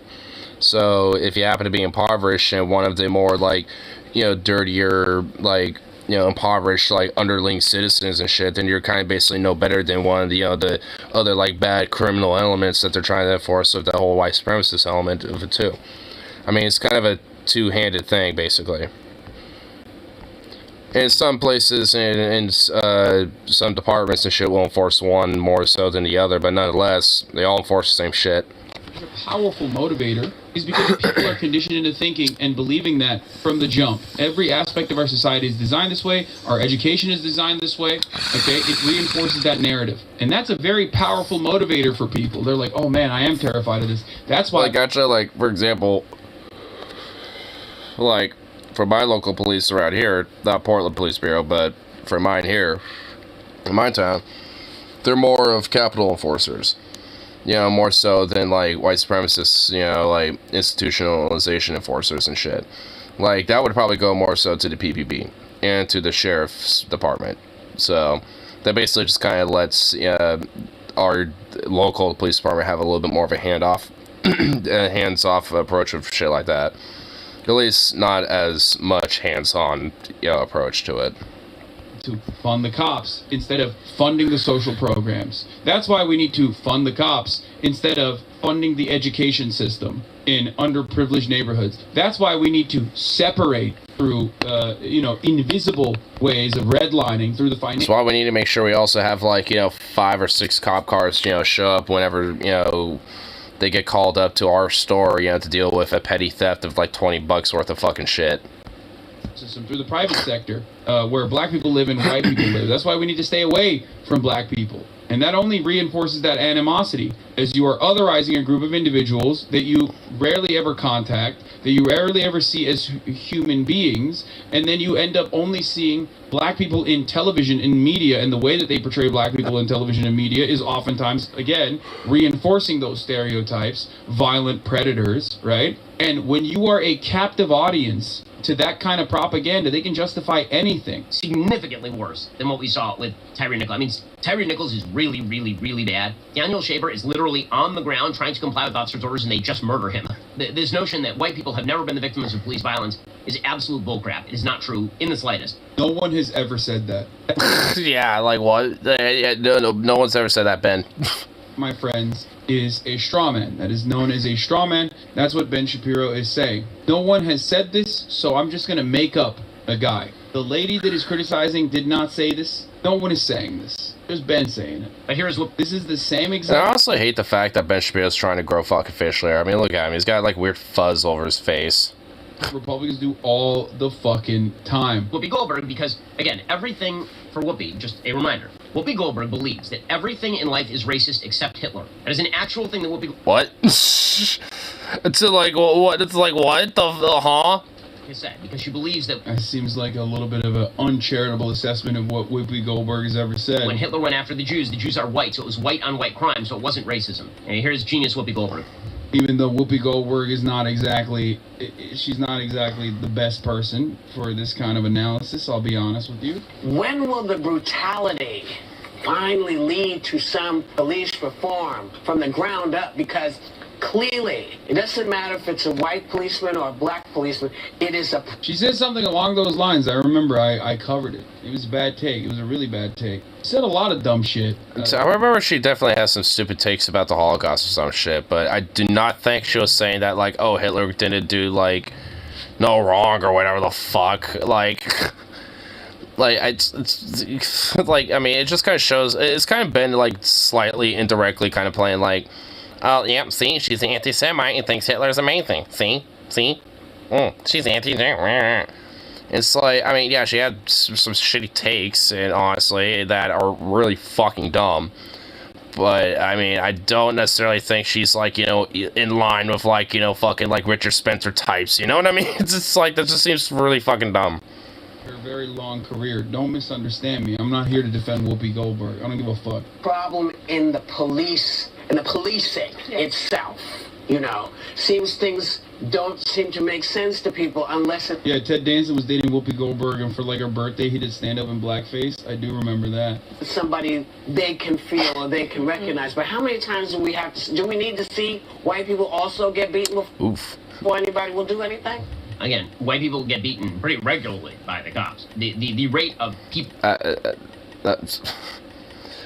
Ben, like, what she's trying to say is that, like, sometimes, you know, like, because of racial biases, sometimes, you know, people don't always want to try to take action because they see a black person get victimized. And because there's not as much footage, or at least as much highlight, you know, when it comes to body cam footage or brutality against other white folks or whatever the fuck, then, like, you know, like, people don't seem to care as much, I guess. But either way, even if it was the other way around, where there was, like, a lot of, you know, footage of white people getting brutalized by cops and shit, how's this fucking changed the fact that the cops are pieces of shit? And they're fucking brutalizers and militaristic enforcers. Are you still supporting cops? Yeah, exactly. It's like, what? It's like, what? You would be, like, a little bit more, you know, reserved about them, and, you know, critical about cops and shit if they were, like, brutalizing white people left and right, Ben? Is that what it is? Or do you want them to just be, like, across the board? It's like, oh, I want them to brutalize everybody equally, so then, you know, they can't use the race bullshit. Because they're actually being people of all races. That makes it okay, right? No, fuck, it doesn't. Yeah, of course it... Shot by the officers unarmed. The number of white people shot by officers unarmed is significantly higher than the number of black people shot by officers unarmed every... I wonder why. Wait, hold on. I wonder why. Wait a minute. Wait, you think it's... First of all, what is this argument? Okay? Let's analyze this for a second. So, is that okay? Does that make the point valid all of a sudden? Like, oh yeah, it's okay when white people get shot by cops? But secondly, there's this weird thing called, I guess, statistics, or you know, the likelihood of this thing happening to the black demographic versus the white demographic. There are more white people in the country than there are black people, Ben. So I wonder what the rate is in comparison to the totality. Let me run that back. It almost feels like he slips up accidentally. It will do anything. Again, white people get beaten pretty regularly by the cops. The rate of... Oh, wait, the rate. Wait. I mean, the rate. Oh, yeah. Ooh. He does kind of slip up. I didn't even catch that. He really did, didn't he? Hold on. Pretty regularly by the cops. The rate of people being shot by the officers unarmed, the number of white people shot by officers unarmed is significantly... Then he... Oh, yeah. Then he correct himself by saying the numbers. You know, so, like, you know, just, like, the pure, like, number of it instead of, like, the rate. Yeah, he did. He did correct himself. Oh, my God, you slicky little fuck. You greasy, oily little, like, bastard, you. Oh, my God. Wow. You cleaned that one pretty quick, because he's such a slick talker that I didn't even really notice it that much. Oh, dude, damn, bro. Damn. So Ben does know the fucking real numbers. He just corrected himself and said, oh, the number. Yeah, because of course he fucking knows. I mean, it's not stupid. I mean, like, he's a weaselly little worm in a little shitbag, but he's smart. Like, he knows what the fuck he's doing. He wouldn't be having, you know, making so much money and, you know, having such an expanse in his adventures and shit if he wasn't. And, you know, with that, like, he, of course, is going to know the actual facts and the information and the data about things. He's just going to, you know, swing it in a very dishonest manner and shit, you know, to support and boost his own agenda and his narrative. That's the point. I mean, of course he fucking knows. It's just, you know, curious that he accidentally slipped up there. Honestly, probably ain't the first time he's accidentally slipped up. And honestly, now I really want to, like, listen to, like, Ben, you know, whenever I, you know, listen to his bullshit now, just to see, you know, how often does he slip up? You know, because he knows his shit, because he knows what the fuck he's doing. So I wonder, like, how many times does he accidentally, like, slip up? That's crazy, man. That's crazy. That's so weird, dude. You almost accidentally revealed a truthful statistic for once in your goddamn fucking life on your stupid ass broadcast, you piece of shit. every year. The people that came to treat him and didn't treat him, the level of inhumanity in watching this play out, and some of these were reforms. That's the part that makes me people would have done more to help a dog out than they did to help Tyree Nichols out, and that is inhumanity. I mean, what I always like about... I mean, I don't even think the cops would have done that, because they just sort of shot the dog and, you know, as it ran up to be friendly with them because it's a dog, and they would think it was trying to maul them to death or something. So, you know, even then, I don't know. What we saw was truly egregious, but the more you shout about it on TV, the more credit you get. That seems to be the rule. Again, we can all be... Yeah, it's like, why are you getting mad? Okay, we got it. We got the point. Yeah, yeah, it was bad. Come on. It's like, we get it. Now, shut up and just accept it and let it happen. In fact, it should happen for everybody, equally. Extra mad. It's like, he's more mad at the people that are fucking saying that this was insanely fucked up than he is at the act itself. Outraged, and these people are going to jail. They're all being prosecuted. Because if anything, he's totally fine with it when it comes to, like, you know, certain demographics and shit, because he has a specific, you know, ideological and, like, and narrative bent, you know, and an agenda that he pushes. And, you know, when it comes to that, he doesn't give a fuck about, like, anyone else that is underneath him or that may or may not, you know, like, get in the way of that, or is just a, you know, maybe a byproduct of results of what he believes in and shit. I mean, at one point he literally said that, like, you know, the death of, like, Iraqi children was, like, a good thing and shit. And, you know, so it's like, this motherfucker, you know, doesn't care about the, you know, like, the lives and, you know, when it comes to the victims of brutality and shit like this.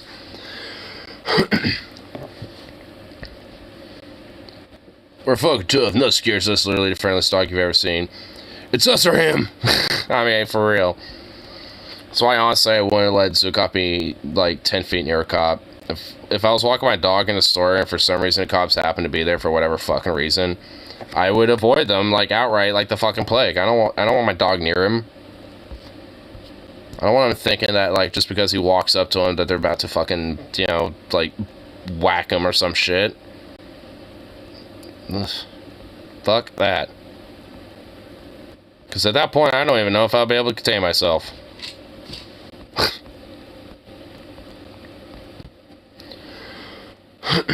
And, you know, Minecraft, of course. Cooldown link from Shapiro. Tiramisu. Ooh, look at this. Ooh, this looks good. Looks nice and tasty.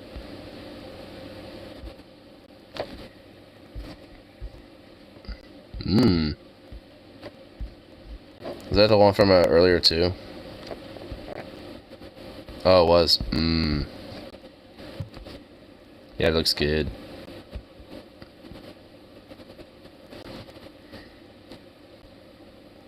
Tiramisu. Mmm.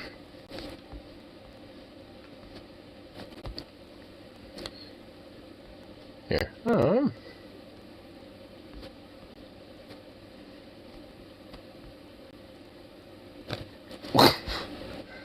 What the fuck? Grantham, you fucking man. What do bullet impacts sound like? Tons of different materials shot. Wait, so is he like near these things? Wait, hold on. Hold on. Is he... Okay, I don't think so. Wait, hold on. Wait. Pretty good, but it's one really important thing. I guess love is not all you need.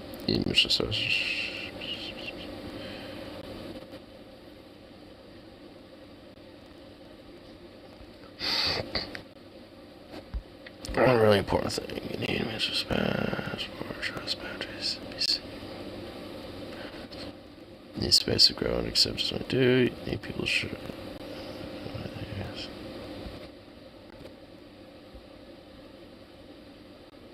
I don't know. I mean, this seems like a pretty good general summary, but it's... What's the other thing?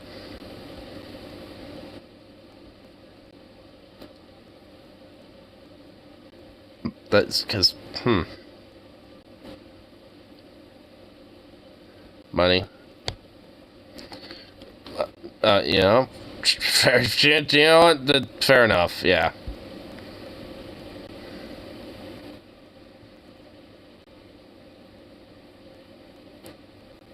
So, I'm curious, does he actually fucking, like... Primary Arms, a big thank you to them.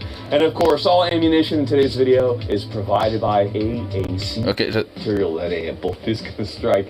And obviously this is a little muddy. It'll make the sound a little dummy thick. But we'll be shooting at it. What? Oh, whoa, Pooh Bear. I didn't know you actually straight up said dummy thick before. Wait, it's... Okay, I did not expect a meme to just be right out of nowhere. A suppressed 22, a not... I'm all for love, but we're still in the US of A. Yeah, true. A suppressed 5.56 and a suppressed 308 and a shotgun as well. All right, we got 22 on Earth.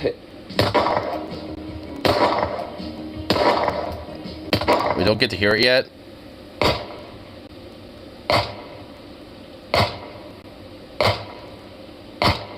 Okay, we have just like a little... It's just basically the sound of the bullet just going pew, but then it's like a little... Yeah, it's just like a little... 214, 5.56 on dirt. I'm pretty used to the dirt. It's a fun sound.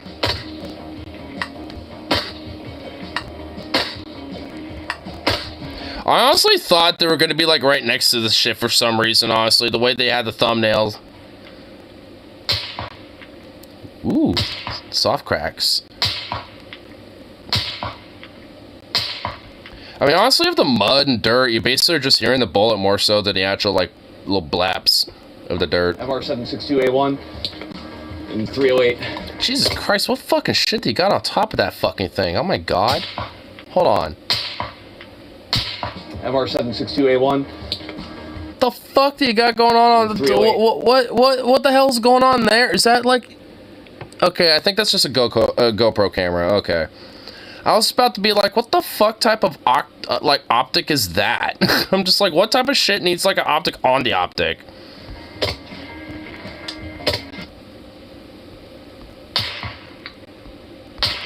It's pretty much the same suppressed sound. Ooh, concrete walls. Yeah. I want to hear what a concrete wall sounds like. This would be like urban warfare style type of shit if you had like a building you were being hit by.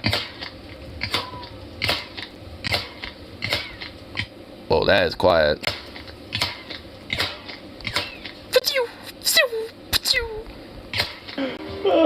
This is the coolest noise, man. Alright, we have the Cation Gunworks. CZ70. Oh, that's a check gun.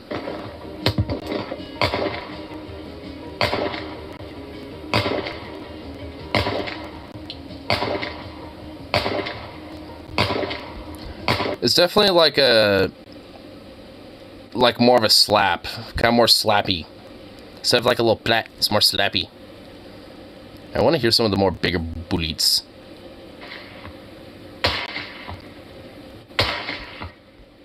Okay, that shit just straight up is shattering. Like, that's gonna, like, cause more shrapnel or anything. That's actually how I got this. When I hit a steel target, I was a little too close to it, and... yeah, at this point, you know, if you got such a thick target, you know, it's... and you got, like, FMJ, it's just gonna shatter the bullet. More than anything. And I'm seeing it, too. Like, I mean, if... like, at least at one point, there was, let's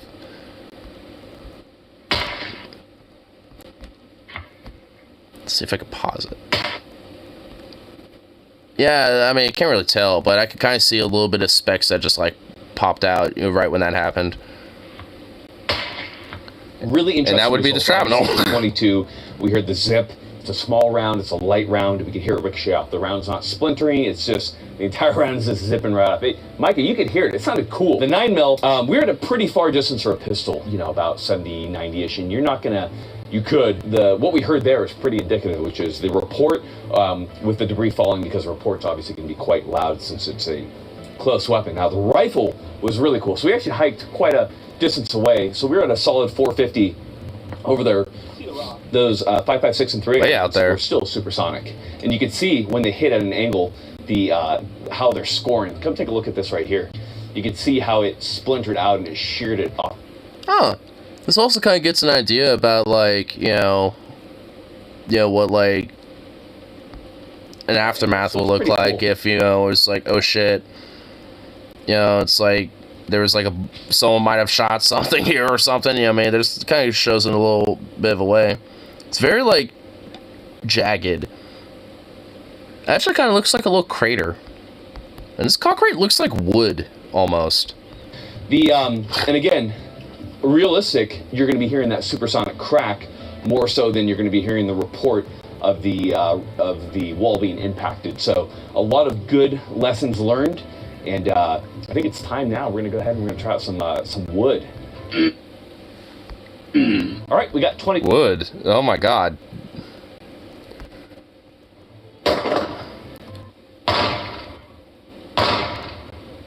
I don't even see the impacts. Where are they? Am I even seeing them? Where are they? Except slugs, because, why not? Well, yeah, why not?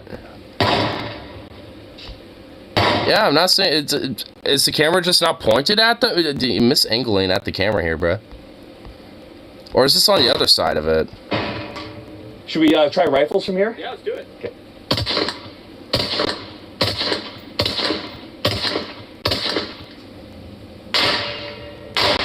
It almost sounds like metal, actually. It kind of sounds like, you know, like a metal pan or something like that being hit.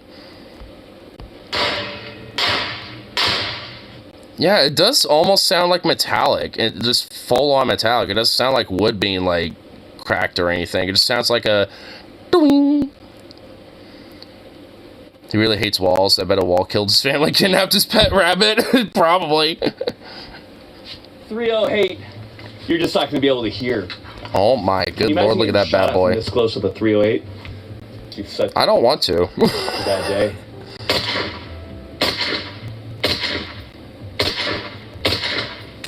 All right, let's go listen to that.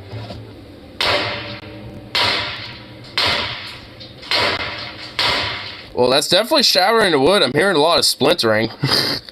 All right, so what we were hearing where the rounds were impacting the wood, they were deflecting into this old gate right here. Oh, that's what that little metal like sound was. It was this fucking thing. That would explain what that was. I'm that good a shot that I curved. Oh, damn, dude! Yeah, wow, it did literally ricochet off of it. Holy shit! Corrugated metal. You are taking cover in a corrugated metal structure. Bad idea, by the way. And that is actually a very horrible idea. Shot at. What does it sound like? Well, we'll find out. First up, we have 22.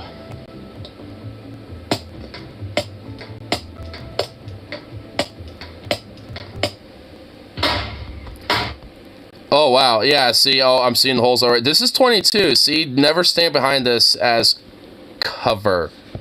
Because the 22 will just slide right through this. It just has a very, like hole puncher.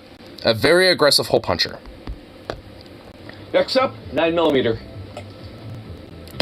It's probably gonna get more aggressively like hole punchy as this progresses.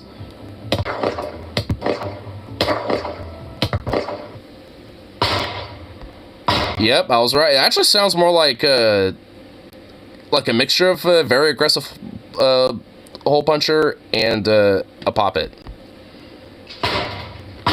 That was a big one, damn.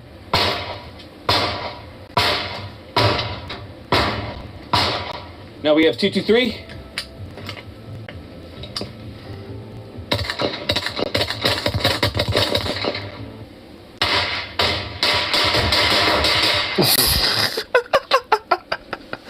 Yeah, I mean, honestly, this kind of just shows a good example of what is also useful for, quote, cover as well.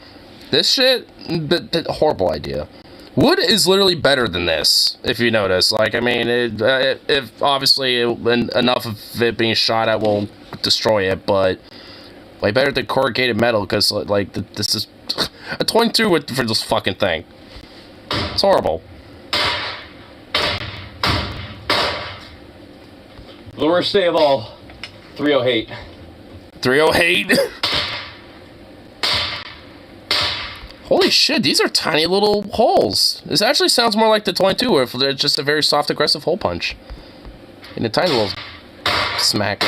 Well, if you didn't know, taking cover in corrugated metal is a really bad idea. Of all those, I thought the 223 was particularly menacing, probably because of the firing cadence, but like, you're driving your car and start taking shots from close range. The windshield? Yeah, I'm curious. I like. I just like how he has all these random things lying around that you can just like blast at.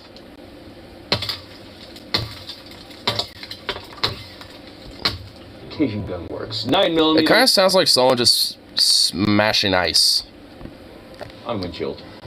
I'm pretty sure that just ricocheted right off the hood of the car. Well, those are just going right through.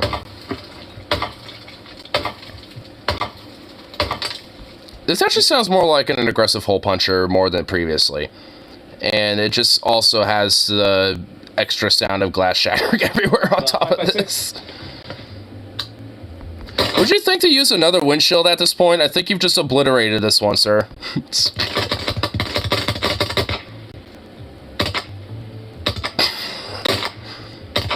He also hates windshields.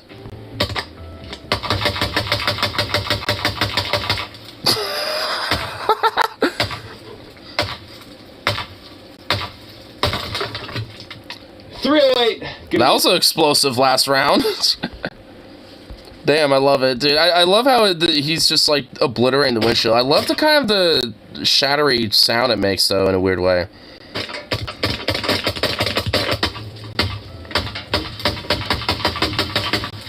It honestly sounds very suppressed, though, from the inside.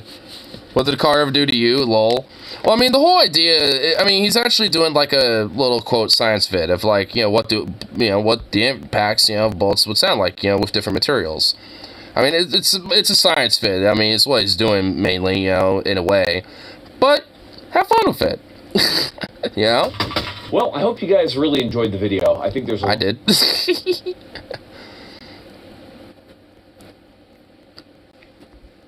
you with your training. Make sure that you take in videos like these and you incorporate some of that knowledge in, and then of course get out there with the boys, train, get out there with the boys.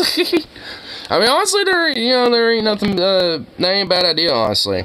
I mean, it's kind of why, I like Grand Theft, at least a little bit. He's just kind of, like, pretty casual about it. It does a lot of videos, where it's just like, hey, what if we have, fun doing this thing, or that thing, or whatever. I can even show another weird-ass little thing that he's done.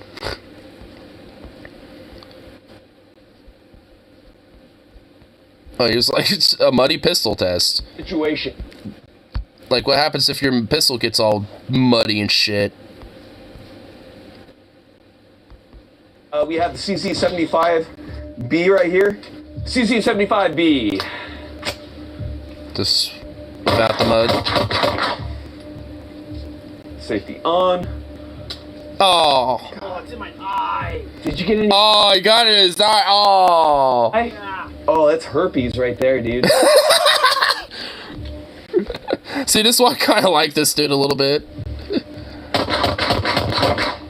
Alright, next up we have... Oh shit, dude, that worked pretty flawless. Hold up. Oh, damn. Oh, that's herpes right there, dude.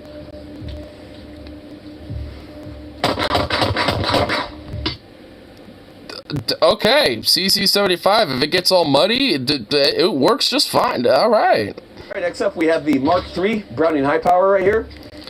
But yeah, but just kind of shows, just kind of showing what I mean though. And just does random little like torture test vids or different little things like that. Just kind of little variations of shit.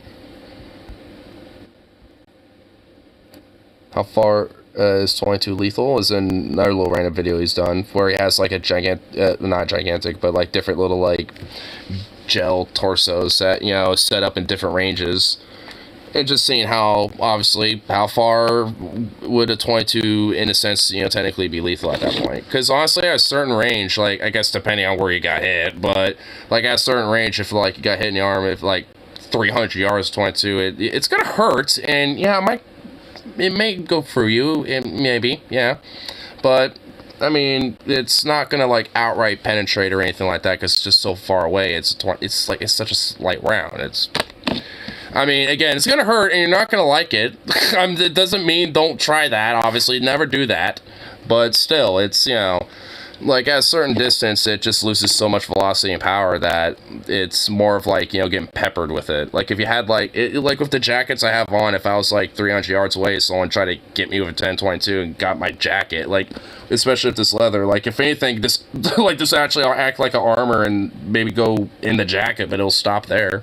I'd feel it, and I'd be like, oh, what the fuck, and probably start feeling the heat, but, I mean, because I'm so far away with such a small, light, low velocity round, it's basically getting, it's like maybe getting birdshot at that point.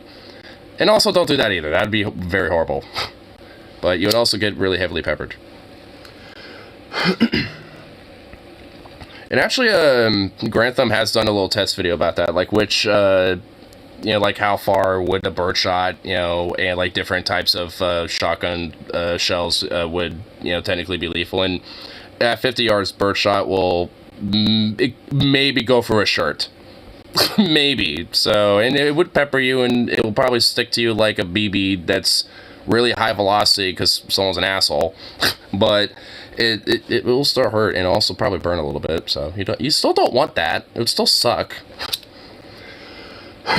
That's why I like the channel, at least, because it kind of does, in a weird way, kind of inform you about, like, oh, okay, it lets you kind of generally understand, the responsibility and actual why safety is important with these things. Because it gets you an idea, like, yeah, be safe, with these type of things, because depending on if someone's being an idiot or not, or depending on certain circumstances, information like that is actually useful.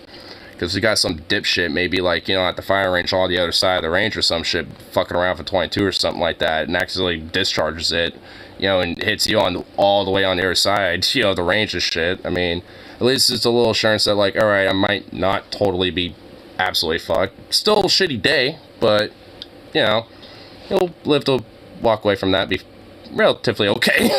Again, probably angry, but nonetheless, fine.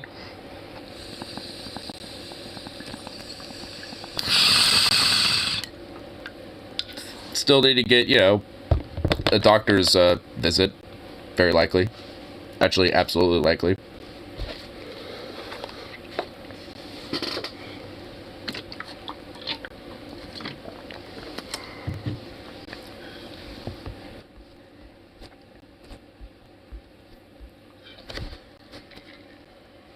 Yeah, stop burning, you fucking damn bowl. God.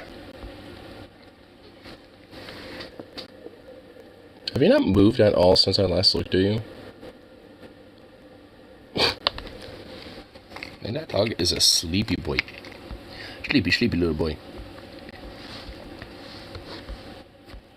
What type of community post is this?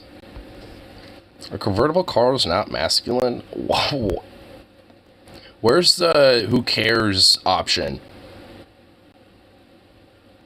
I'm just gonna say unsure. Because who cares?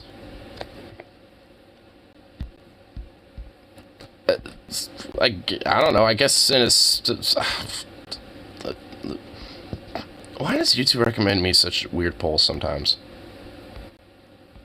I mean, half the times I don't even like them because, like, the options for, like, answers or whatever the fuck are just shit. Because, like, it's either very limited or not even really good selection of answers. It's like, boo. That sucks.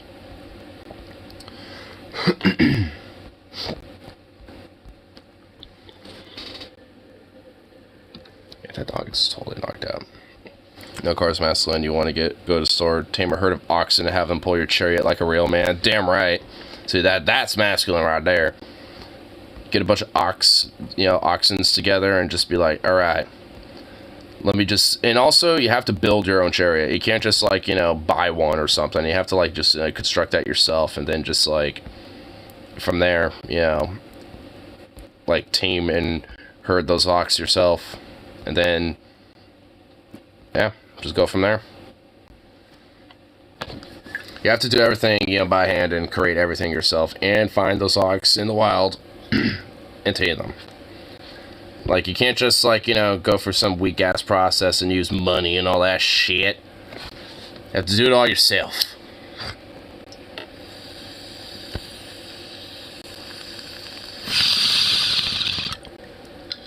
Self-sustained.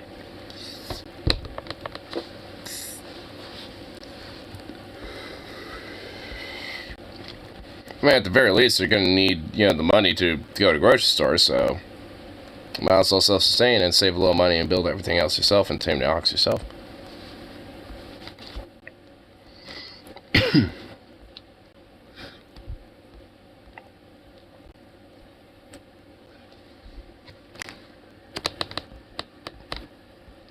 Here. Oh. What other random little things could be for two, Bill? Let's say.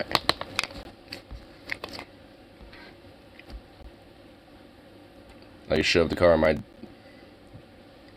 I like to shove the car in my dream last night.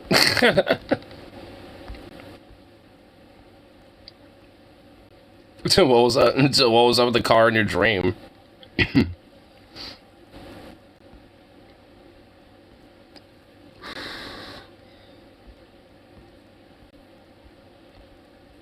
I'm assuming it was probably just like woke up after I got his trucks into this truck and started it, and the thing immediately went backwards at full speed while something was spewing out the front. Like the radiator was blasting fluid or some shit. What the fuck? Damn.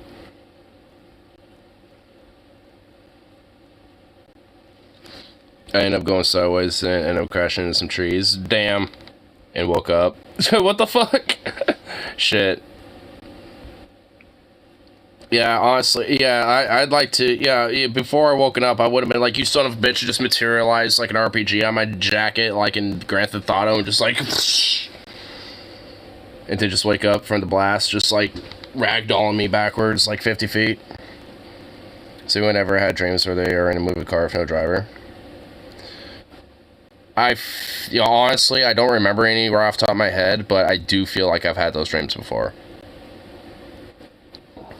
I know, like, I've had a couple of dreams where I'm, like, in the middle of a road, and, like, in crazy-ass traffic of cars going back and forth, but just miraculously, mysteriously just not getting hit, because I guess I have, like, some weird, like, bubble around me or something.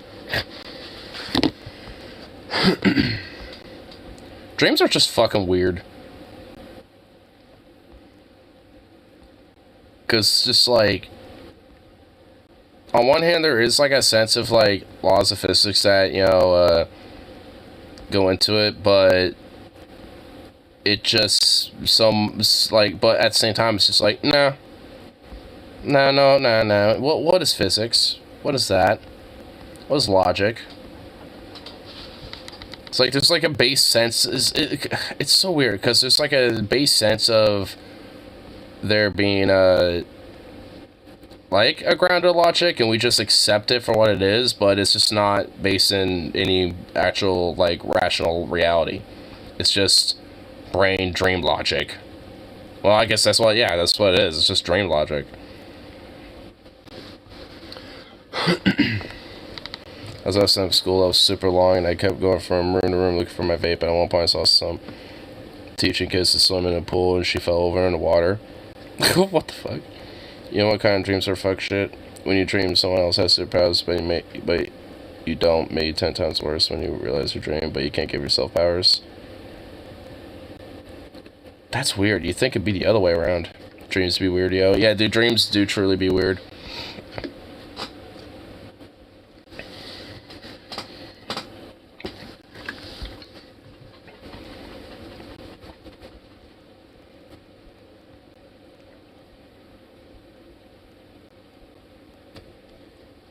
I had a couple of lucid dreams. One can actually kind of fly and control it.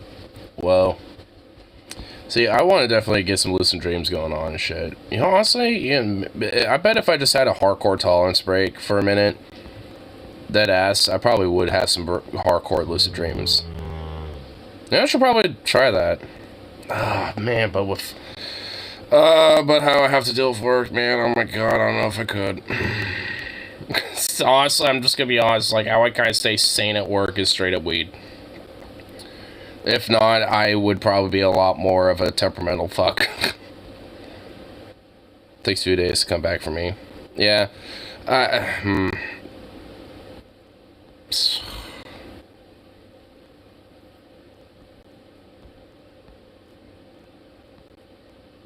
guess I can at least, you know, try to... Yeah, I could try to push it for at least, like, a week or two, maybe, at some point. I'll just have to, like, kind of figure out time for it. Now, I guarantee good entertaining dreams, do, though, it's a crapshoot. I mean, that is true. I had a dream I kicked Freddy Krueger in the balls, and then another I knocked Jason Voorhees downstairs. Nice! Able to just, like, murk, fucking... Just, like, outright murk goddamn, Krueger, even though he's meant to kill you in the dreams. Based.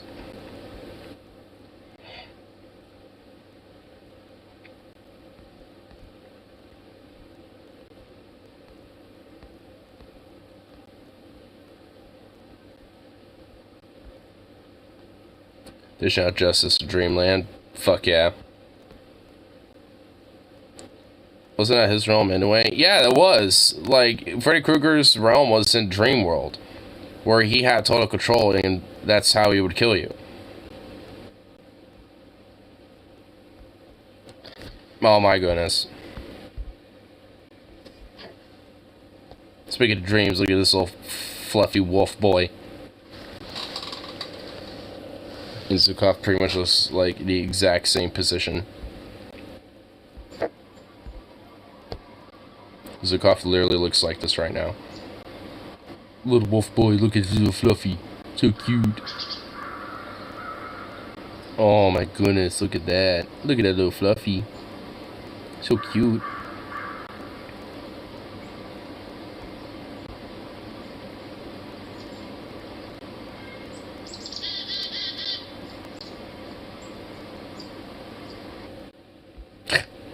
So cute.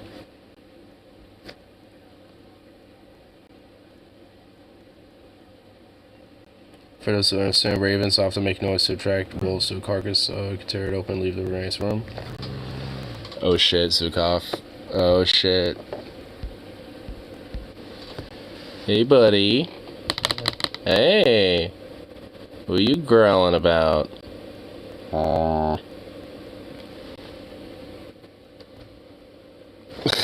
Look at him, dude. He woke up. He woke up after he heard all that, and now he's just like, what the fuck? Oh, look at his little mane. What? It's what? Hey, what? Oh my god. Bye. Hey. Hey. Hey. Oh my god. Zukov. Oh my fucking god. What have I done? Zukov, get over here. Oh my god. Get over here. Get back here.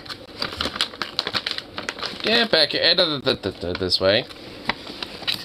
Hey, you fucking fruit. Yes, hello. Oh my god, you're knocking shit over. Yes, hello. Oh, you stretchy boy.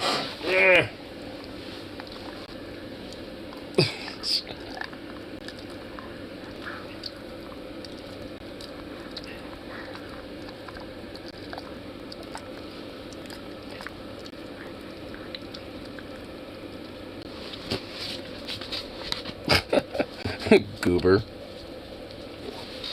I know a noise, I must bark. I know, dude. Yeah, I heard the noises of like the ambient sounds and that crow. Dude, maybe Zukov feels like enticed by the crow too. Maybe that was like a subconscious like thing in his brain.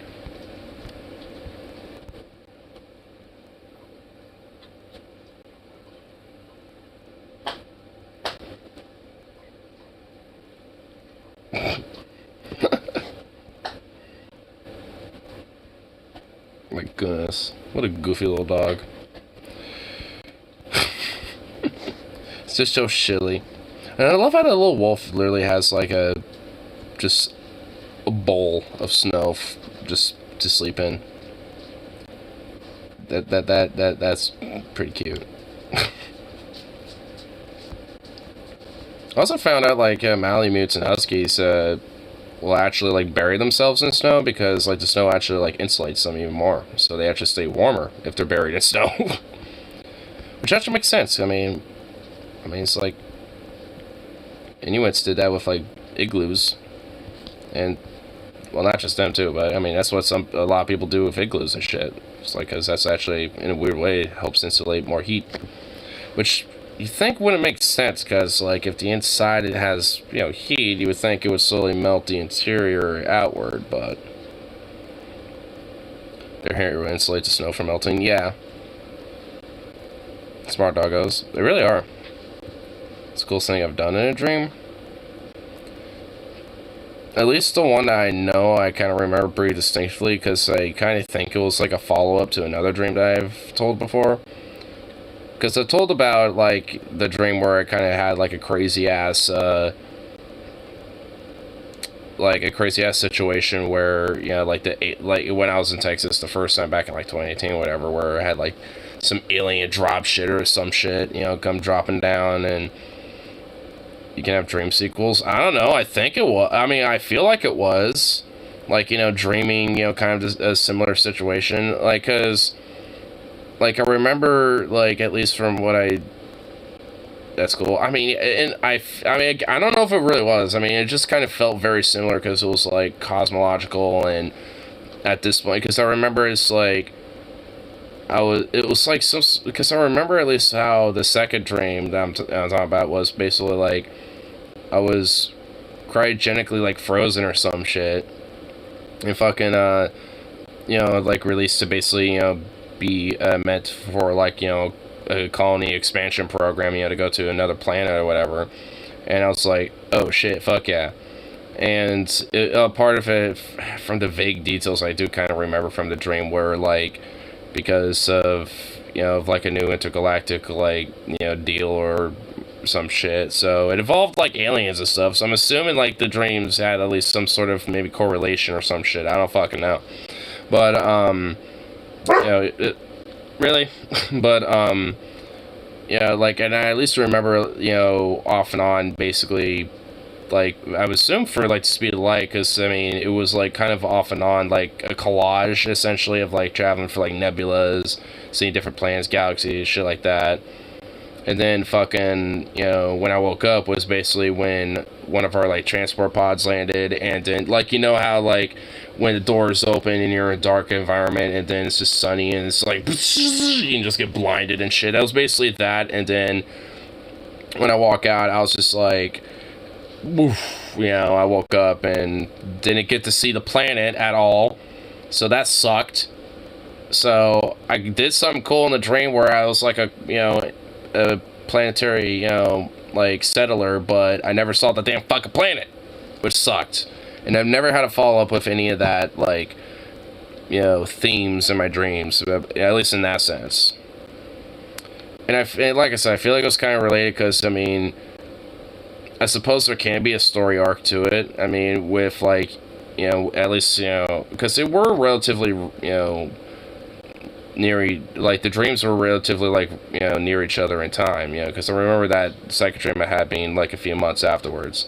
And with that, it was, like, at least the first dream, like I said, it was, like, you know, this alien pod ship lands down and a bunch of, you know, and as I start getting details of what that is and all the little variations of ships and stuff like that, you know, start coming into details, they start moving closer out of, like, the amalgamation of dust that's settling and shit.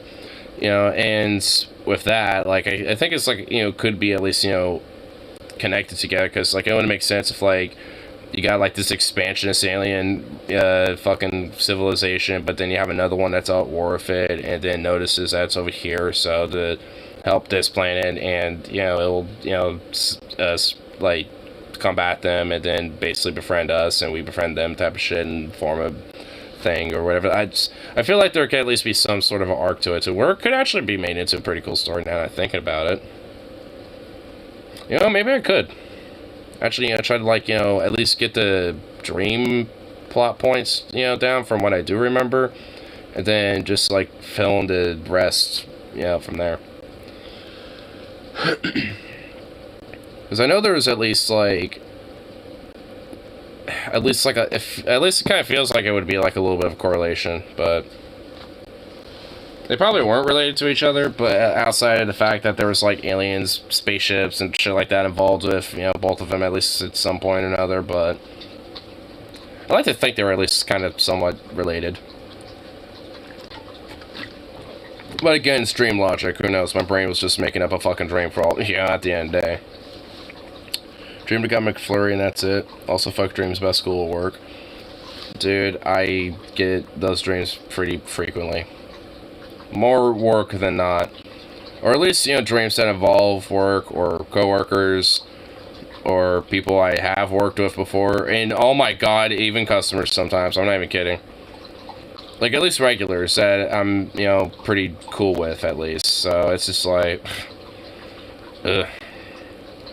Those dreams end up being kind of like, I won't say nightmarish, but, you know, like, a little bit, where it's like, oh god, I really don't need these, I don't need this in my dreams too. You know, it's like, it's kind of one of those things. It's like, ugh.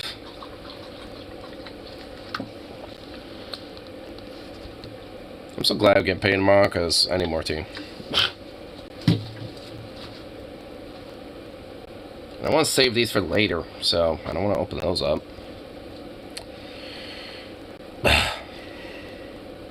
Boo.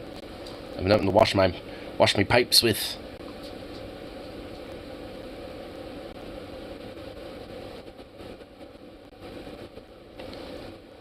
What are you doing?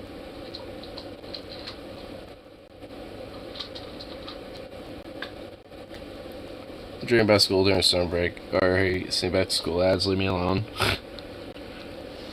Well, yeah, honestly, like, I'll every now and then kind of have, like, you know, tangential dreams, you know, towards, you know, being, like, in school and shit.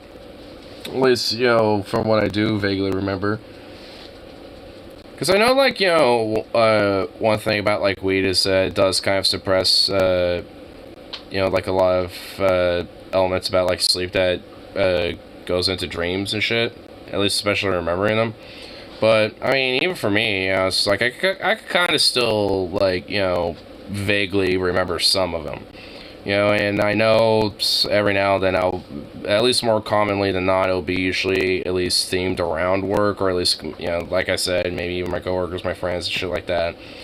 I mean, there's been different drinks where I even be at, like, different bars or shit like that. So it's not always work-related, but every now and then, I mean, that tends to be a more common denominator than not, something themed around that, or at least somebody or people revolved around that one way.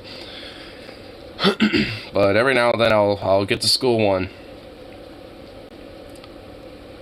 As far back as childhood, which is weird for me.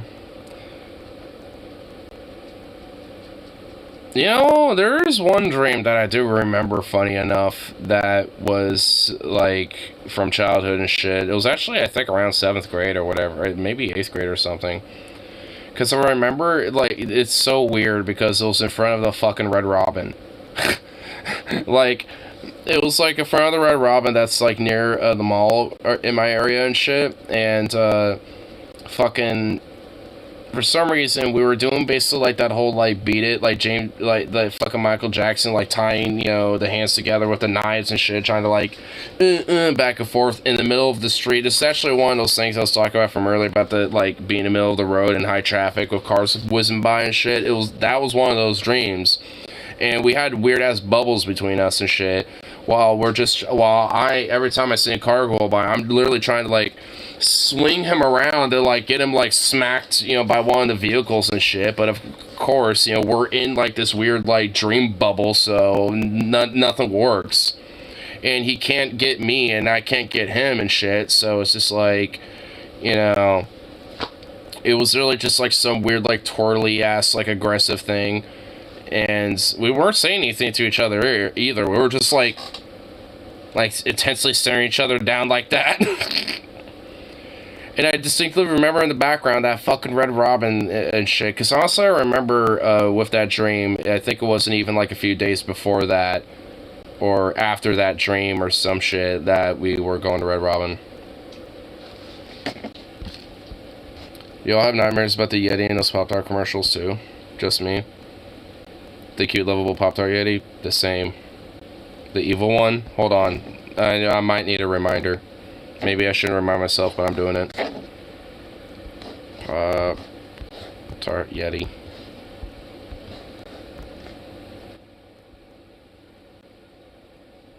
There's a 2000... Oh, fuck! Oh my god.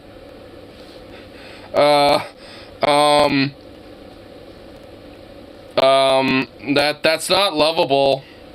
That's a demon. That's a demon where you need like a fucking 308 or a 30-aught or some shit, bro. Like, oh my god. Oh my good lord. I'd much rather have the Jack Link's Bigfoot. I'd rather have the Jack Link Sasquatch. At least that was appealing to look at. Like, that Yeti, oh my god. Holy shit.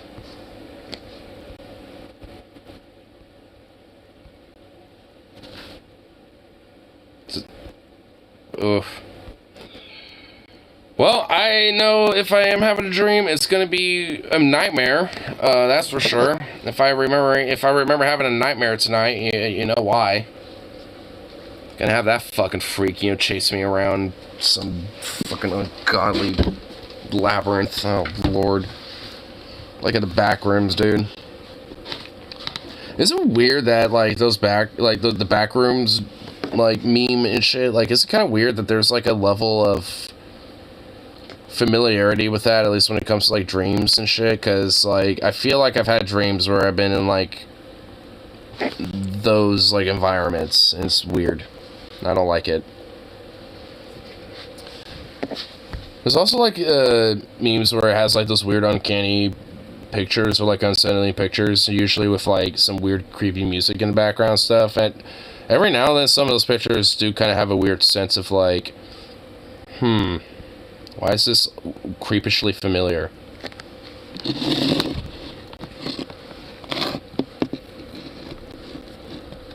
I feel like that's, you know, probably partially just due to dream logic and shit, I feel like, because our brains just kind of make up a kind of a generic template, you know, room or whatever.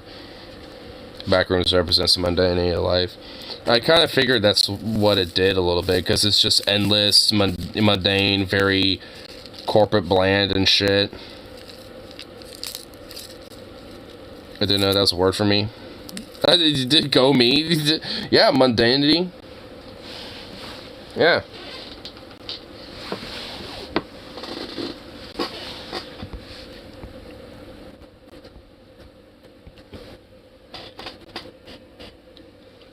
Little boob.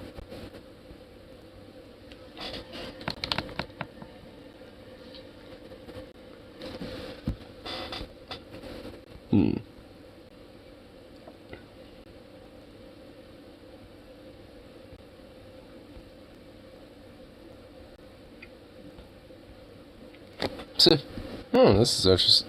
That was a little interesting. 30 million Netflix users. Password share. 223 million Netflix subscribers exist. 74 million are US households subscribed. Use Netflix and US from subscribed accounts. Use password share. Which also, I guarantee, is a lot higher than that.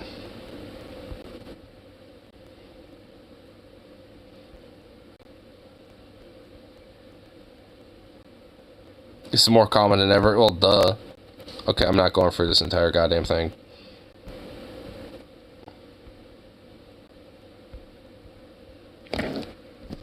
Funny enough, I actually was watching one of like Jordan's like YouTube shorts about this whole password sharing thing, and I thought it was honestly kind of funny because like when he was saying it's like, yeah, I password shared from you know, like from one of my brothers or some shit. It's like, oh well, I just password shared to, you know, from our mom, and they were like, oh well, we password shared from one of our coworkers, and that guy was like, oh, we just password shared from some other fuck like, or whatever. Like, it was really just a conga line of password sharing.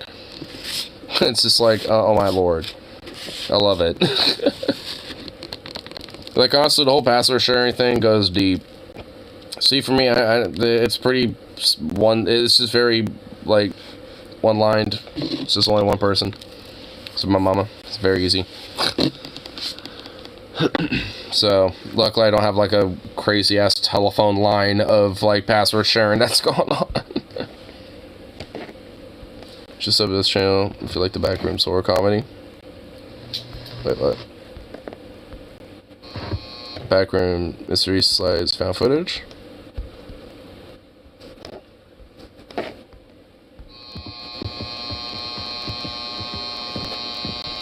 Rock, paper, scissors? Yes! I'll take the exit. Hey! This guy. Guess I'm going this way. Zukov!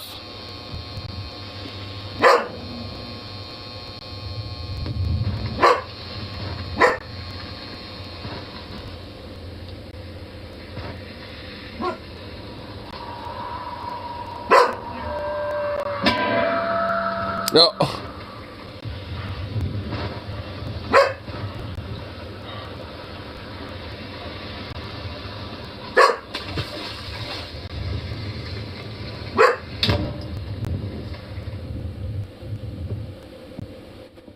Huh.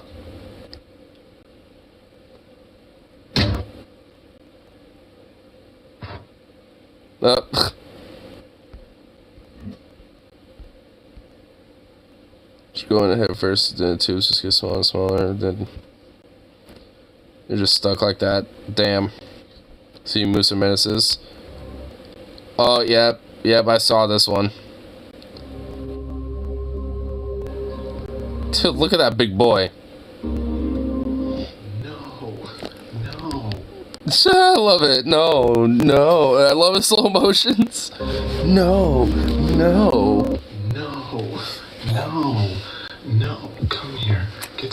close right now. I don't even know if that's a moose. It looks like a mixture between a moose. Hold on, I gotta turn it. Look at the terror in his eyes. And a UFC fighter. I don't know whether I should be afraid or try to enter him into a bodybuilding competition. The thing is, right, that scares me the most. You know what I mean? Come here. Moose can swim underwater.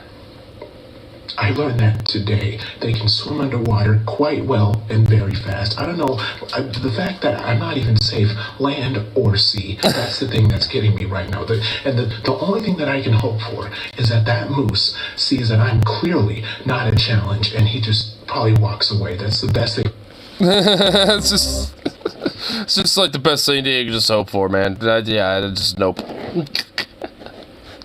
I love it.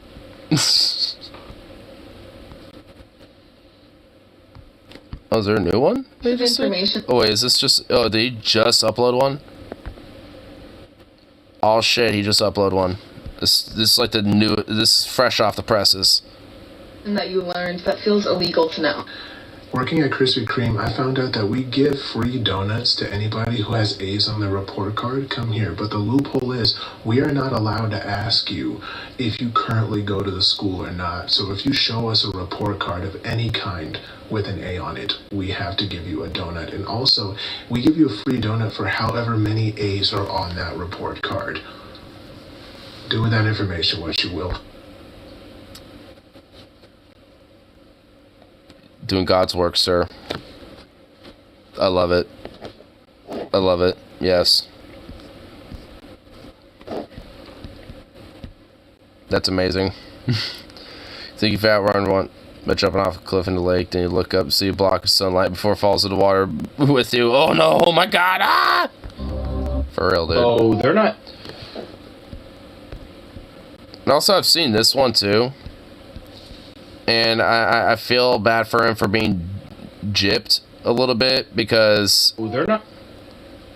These are just dead aloe vera plants, but someone decided to make them look like sea spiders or something. Aliens. They're spiders. Giant sea spiders, to be exact. No, they're not. When I tell you I lost so much sleep over this information, come here. I literally, for the longest time, thought these were spiders, and then I kept trying to figure out, are they going back into the ocean or leaving the ocean, because that information determines where I live for the next 10 years. My friends kept asking, Jordan, you want to go to the beach? I blocked them. I ended friendships. I realized after watching this is just aloe vera plants flipped upside down. Yep. Come here. Do you understand? Just the stress that I had up until this point. The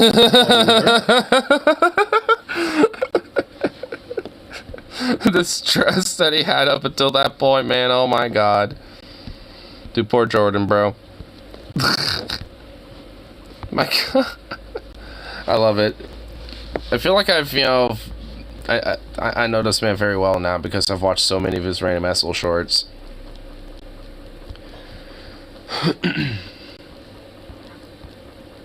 Because sometimes I feel like he's just like straight up calling me out, and it's like, bro, can you not sometimes with that? It's like, holy shit, being called out here hardcore. Whoa. Especially if the stuff about is like whole things about like when it comes to like workers and shit, like whenever he talks about that, it's just like, yep, feel you with that one. Yep, feel you with that. Yep, that's true. Yep, fuck the company. Yep. May the force be with you. Take that information for what thy will. Yep.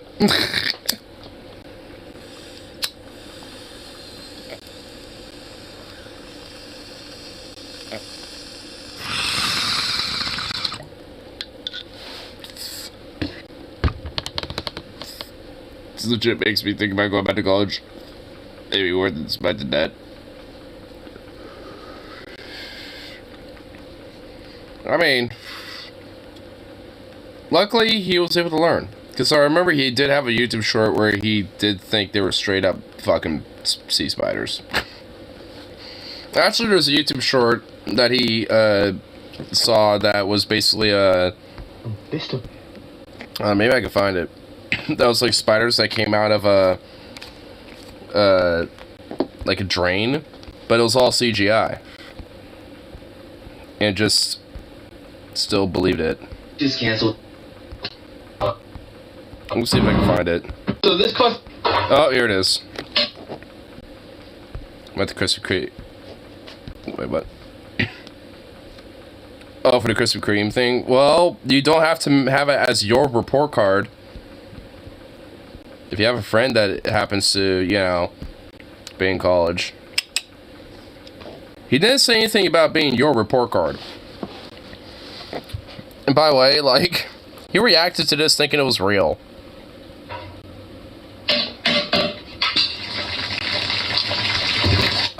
And this is not. This is literally just CGI. And also, like, that means spiders, you know, despite that, would not be making all those weird noises. Sorry. Just, you know, because here's the deal, right? Come here. In the great words of Lil Jon.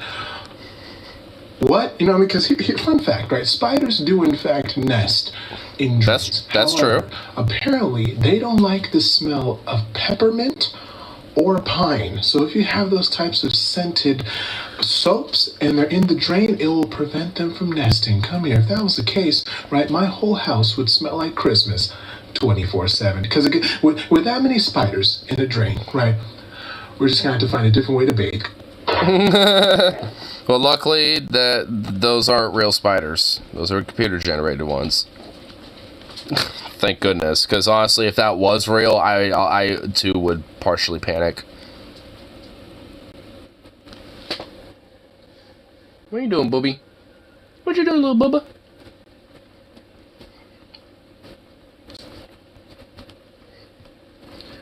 What's doing, little pup?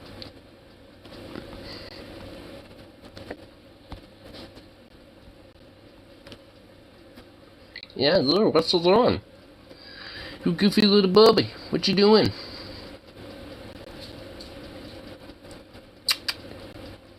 Come here, bubby. Boo boo. Boo boo. Hey, little butt munch. Come here. Come here. Come here. Are you serious right now? Come on. Come here. Zukov, come here. Come here. Come on. Come here, boy. Zukov. Come here. Zukov. Zukov. Come here, baby. Come here. Are you fucking kidding me? Would you get over here? Get over here. Come on. Come here. Come here. Get over here. Come on. Come here. Come here, boy. Come on. Come here. Alright. What? Over here? Is that what you want? What? Sit. Come back over here. Wait. No. You bastard. Really? Are we kidding me right now? I want you to be over here. I want, like, come on, really? Are you seriously? Oh, fuck it. Alright, I'm going over here then. I'm going over there. Ugh. Yeah, you've done this to yourself. Yes. Yeah, look at you. Yeah. Yeah, look at you, you little punk. Well, what now what? Oh my god. Oh my fucking lord. Hey, this is my, well, hold on. You can wait just a damn minute. Oh my god, you freaking little bastard. Okay, oh, now you want to be over here, huh? Okay. Oh my fucking god. Hey, Psycho Mutt. Hold on, Jesus. Man, you little fiend. Man, little bat, you fucking little freak.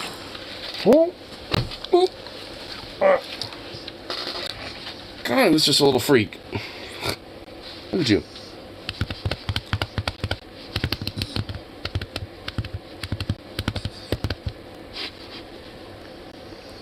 You're just a nut. Look at you.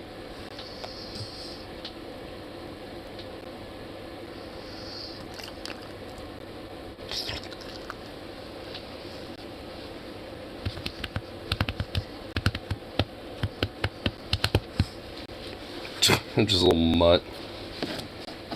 One of those trans Mauser things, changes 45. That'd be pretty cool.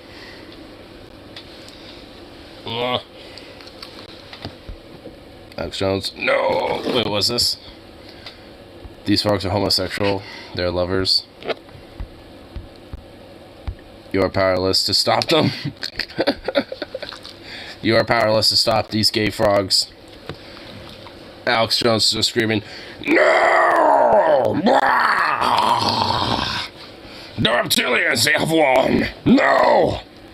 We can't allow the globalists to have the victories! No!" What are you doing, you little mutt? Oh my god, you little freak. You little worm. You're just a worm. Look at you. You're just a little worm.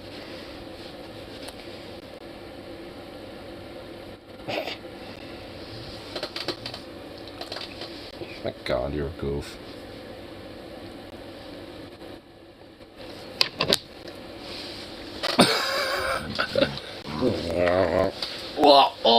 Okay. Tail in the face. That was nice. Thanks. Thanks for that, buddy. That was great. Oh yeah. This silly dog. Frogs. Alex, the frogs are amphibians. That's reptilian horse shit, and I won't have it. That's globalist nonsense, Nick.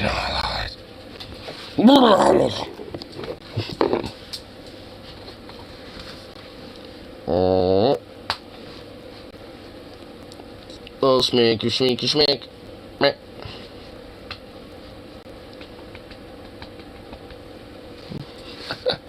You're such a goofy baby. Yes, you is. You're just a goofy baby.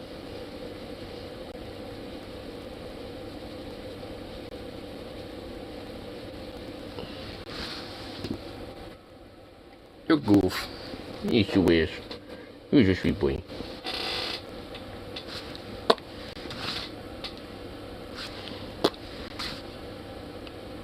Can I help you?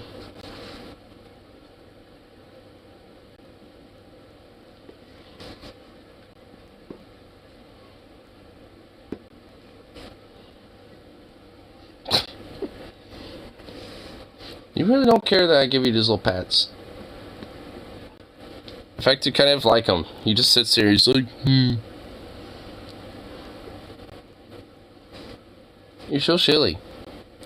You're so silly. Why are you like one of the few dogs that... You're one of the few dogs that are totally fine with that. What, have I just done that so much to you? You just don't care?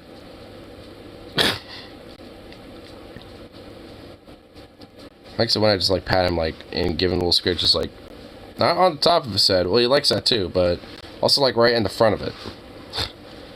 It's so weird. He's just a weirdo.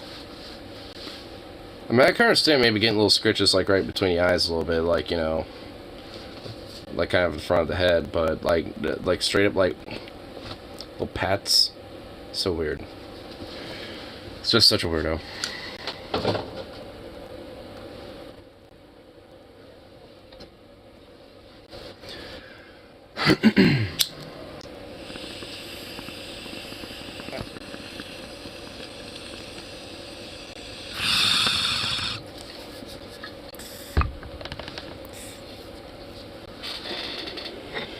Okay, alright. I think we'll get one more fat little bowl loaded up here. Let's see what other little maybe fun little things to be able to do, potentially. One more little perusal. I could just check the... Ooh. Oh, looks like it's kind of a recent video of this dude. I've been kind of recently following. I just recently subscribed to this guy, and he does the thing called Man News. Don't totally get it, but I love it. I kind of like the shtick a little bit. But here, we'll check this out. Oh, we can't put this on the... Oh, okay, we're just pouring water into a vat. I thought it was something else. Okay, he's got warm water in the vat. And so you got like this dude, I'm assuming from Mongolia, He's making a outdoor fridge. He's taking these animal jaw bones, freezing those, okay, overnight, outside, it's cold, he's staying in the yurt. It's frozen now overnight, and so he's pulling this thing up. Okay, the center is still not frozen, so he's able to get that water up and out. Nice. Gonna get a real nice cylinder shape here. Gonna be satisfying for sure. Oh, can't lift it yet though, but just some jerky. He's gonna some power jerky. The lawn Jaeger, and all of a sudden he's got the strength. That's gonna happen. Okay. I like his jacket too. Oh, somehow, big boy. Form, yeah. Sumo form. The way he did that. Oh, that was some pretty impeccable form. Not even gonna lie. It's just like, dude. He like you know what? We need like a little playback on that one. Ooh, shaboom. Somehow. Yeah. Form. Nice sumo. Good form. Love it. The way he did that. Professional. Good shit. That was nice. That okay. One more playback. That was so satisfying. Nice sumo form. The way he did that. Boop. Oh, that was satisfying. I was satisfied. Perfect. The way it slid out like that. Are you gonna push it off a mountain now? He's gonna push it. He's gonna break this for sure. Nah. He's ironing it? Yeah. Yeah, this is meant to be a yeah. It's gonna be a freezer the whole time. But if it froze overnight, why does he need a freezer? Maybe it's hot during the day. He still needs to store the food. A whole fish. Don't even put that in a Suck bag. off. A rogue fish. All right. Oh, it was a lid. It was a lid the whole time. Get that energy saver label. Yeah.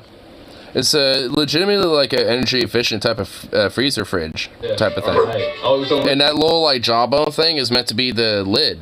And that's so dope, dude. It was a lid the whole time. Get that energy saver label on there. Beautiful. Well done, sir. Oh, security in case someone steals. Fall from our menu. Yep. Hey, you need that camera to make sure no one jacks your shit. Because there might be like some random like yokel that's gonna go out there and fucking just be like trying to jack your shit. And you don't want that. You don't want none of that. I mean, all that hard work to make that amazing freezer. You don't want nothing being stolen out of it. Booby. What is with you barking all the time like you do? Enough of your nonsense. God. Just a little crazy mutt. Where's my... Oh, there it is.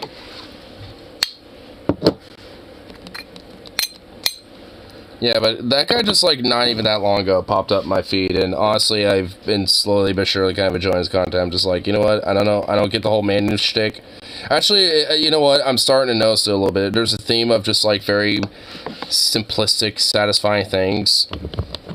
Yeah, and basically just like the most simplest like little urges of just like that can make a dude happy. Weirdly enough, like just perfect a perfect cylindrical like ice block that's going to be made into a freezer, just like it just being released out like that. It's really nice. There was one short that he had where there's like a few people that like literally got that ice that froze over a pond, and these dudes like perfectly, just sublimely, without a crack, nothing shattered, lifted the top of like this ice like surface from this little pond, and all like just carried it up, and then just for the great glory of just like watching all these little bits of ice fly over, just bloop, dropped it and just like whoosh.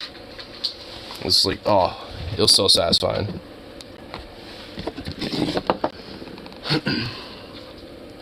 Man, this little mutt, you are just going back and forth, just being a little weirdo, aren't you? Are you trying to tell me that maybe you might need to have a little nightly little potty break? Is that what's going on?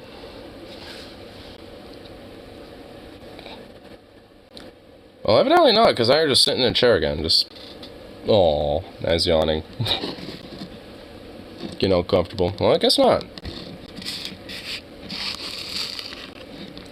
Goofy little dork. He's just been a little lazy boy all day. Little lazy boy.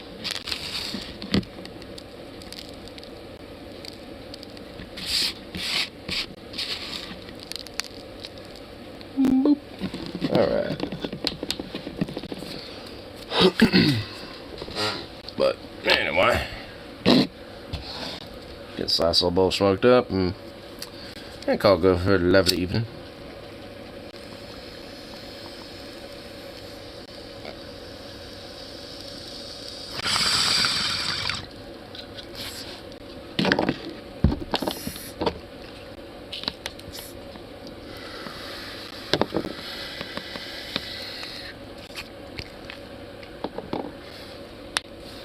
Just finish your article. Nice. Nice. Anyway, I'll call it good. So, peace out. And of course, I shall be back around for that next.